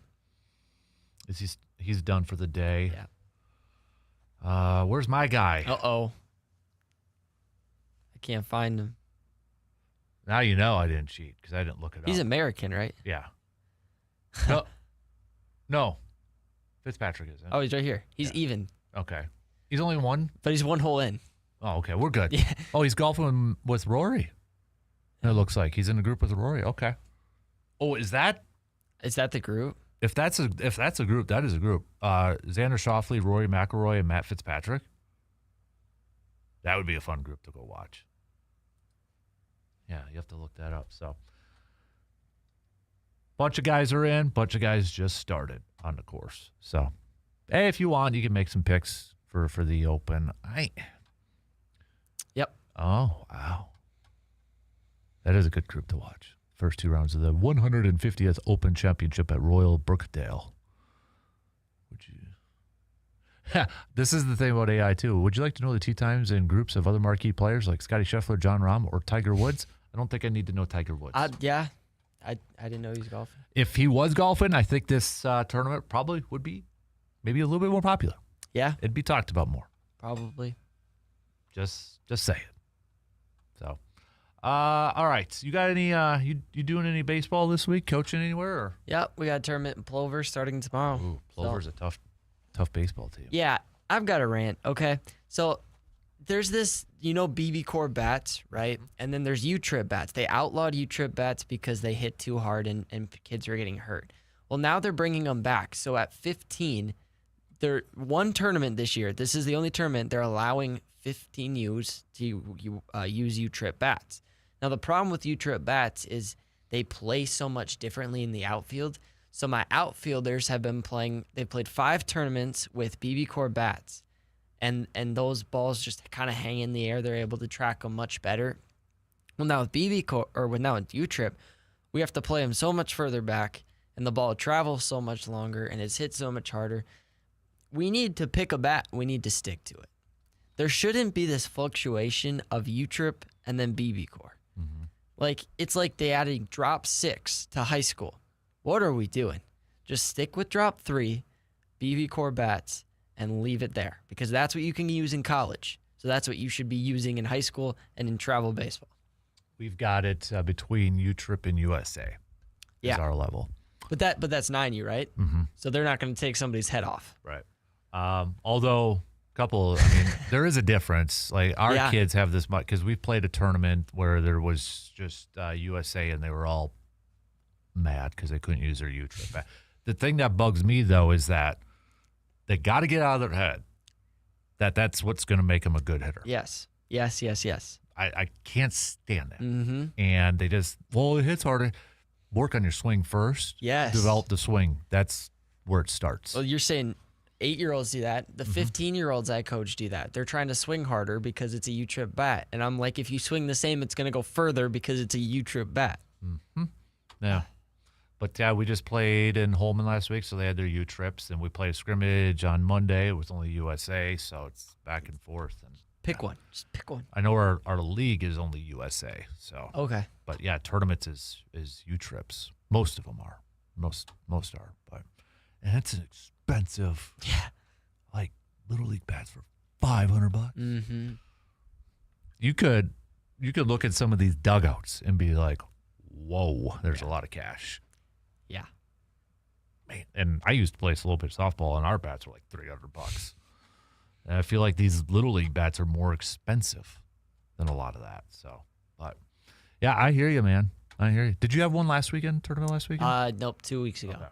We won a prospect tournament in Boston, so that's pretty So neat. I couldn't remember if you had one in between. So, when you go down to Plover then, tomorrow or? Tomorrow. Yep. Tomorrow we play one tomorrow, 2 on Saturday, and then play Sunday. So it's already bracketed out. You already know it, or For pool play. For pool and play, then okay. we'll go into bracket play. Yeah. So it should be fun. We should do pretty well in it. So. Nice. Is that your last one, or do you got one more after? We have one more the week after. We go to Boston again for our last one. So that was actually scheduled to be a regional tournament in Kentucky, but stuff didn't go as planned. So Gotcha. we're just going to Boston. Gotcha. All right. Well, best of luck in Plover. Yeah, should be fun. Say hello to the potatoes over there. Potato country in Plover. But no, I liked living in Plover for about a year, I think it was. I think it was only a year, but I liked it. So nice and quiet, but definitely a big baseball, softball area for sure. So, all right. So coming up, we've got, as we said, Brewers will be back at it tomorrow. So we'll kind of start to preview that game. What did Brian Windhorst say now about LeBron? I'm sure that's the way the news is going to come out. Steve Kerr at a stoplight. I was in Vegas all weekend. Teams in the LeBron sweepstakes were coming up to me saying, what do you think he's going to do? They don't know. I promise you. Okay. What? That. Oh, yeah, because there's this viral video of Steve Kerr pulling up to a stoplight and telling a fan that they're getting LeBron James. But I think it's I'm 100% sure it's a joke. Yeah. He was rage baiting a fan. I could see Steve Kerr doing that. Yeah. I mean, we don't need to talk about LeBron because everybody else is going to talk about LeBron. So we don't need to go down that path. So no, thank you. Okay. I love this stuff. This was another one on ESPN. This was from Awful Announcing. Harry Douglas. I'm not one of these analysts that come on TV every single year. Oh, the Dallas Cowboys are Super Bowl contenders. But ladies and gentlemen, I have the Dallas Cowboys for a Super Bowl contender. Come on. That doesn't, I know what he's trying to do, but doesn't sound like he's trying to come off by saying, I'm not just saying this because everybody says this, but I'm just going to say this because everybody says it. Mm-hmm. Yeah. Nah, I don't. I mean, they did surprise me a little bit last year. A little. But I still don't see it. I wouldn't say Super Bowl contenders. No, I wouldn't say that. I will say with all these quarterback ones, I am a little surprised. I'm not saying I agree or disagree with it, but from a national sense, I am surprised how low they had Jalen Hurts. Yeah. I feel like that narrative is really shifting. Mm-hmm. A couple of years ago, he probably would have been top 5, top 10. Yeah, top 3. Yeah. When he won the Super Bowl. Now he's mid, as the kids like to say. Yeah. As my 9-year-old will tell me, mid. So that kind of did surprise me. Yeah. When I saw that. But Dak is the weird one. I don't know if it's just Dallas Cowboys quarterback. Well, and Justin Herbert. Like, what has Justin Herbert done? And then Trevor Lawrence is way down there. Yeah. It's weird. These lists, they just, I don't know. They're made to make people mad. Mm-hmm. And to spark conversation, which is exactly what we're doing. So they did their job. Yeah. Alvin Kamara, sorry, Packers fans, he is not going to be coming to Green Bay in a potential trade. Adjusted his salary, so he's going to be staying with the Saints. So that won't be an option if Jacobs is potentially going to be missing any time this year. So, all right, shot clock's going to cut us off. So maybe we'll see you at the Express game tonight. If not, be safe out there with the smoke and that. We'll be back at it tomorrow, though. We'll start to preview Brewers versus Marlins coming your way this weekend as the, quote, second half of the season will finally get underway. The stretch run. When you only say 66 games, it does not sound like it's a lot. We're almost to, we are. Man, that's. Don't think about it. I won't. So have a good rest of your day, everybody. Again, be safe out there, and maybe we'll see you at the Express game. If not, chat with you all tomorrow morning, 6 a.m. We'll see you all then.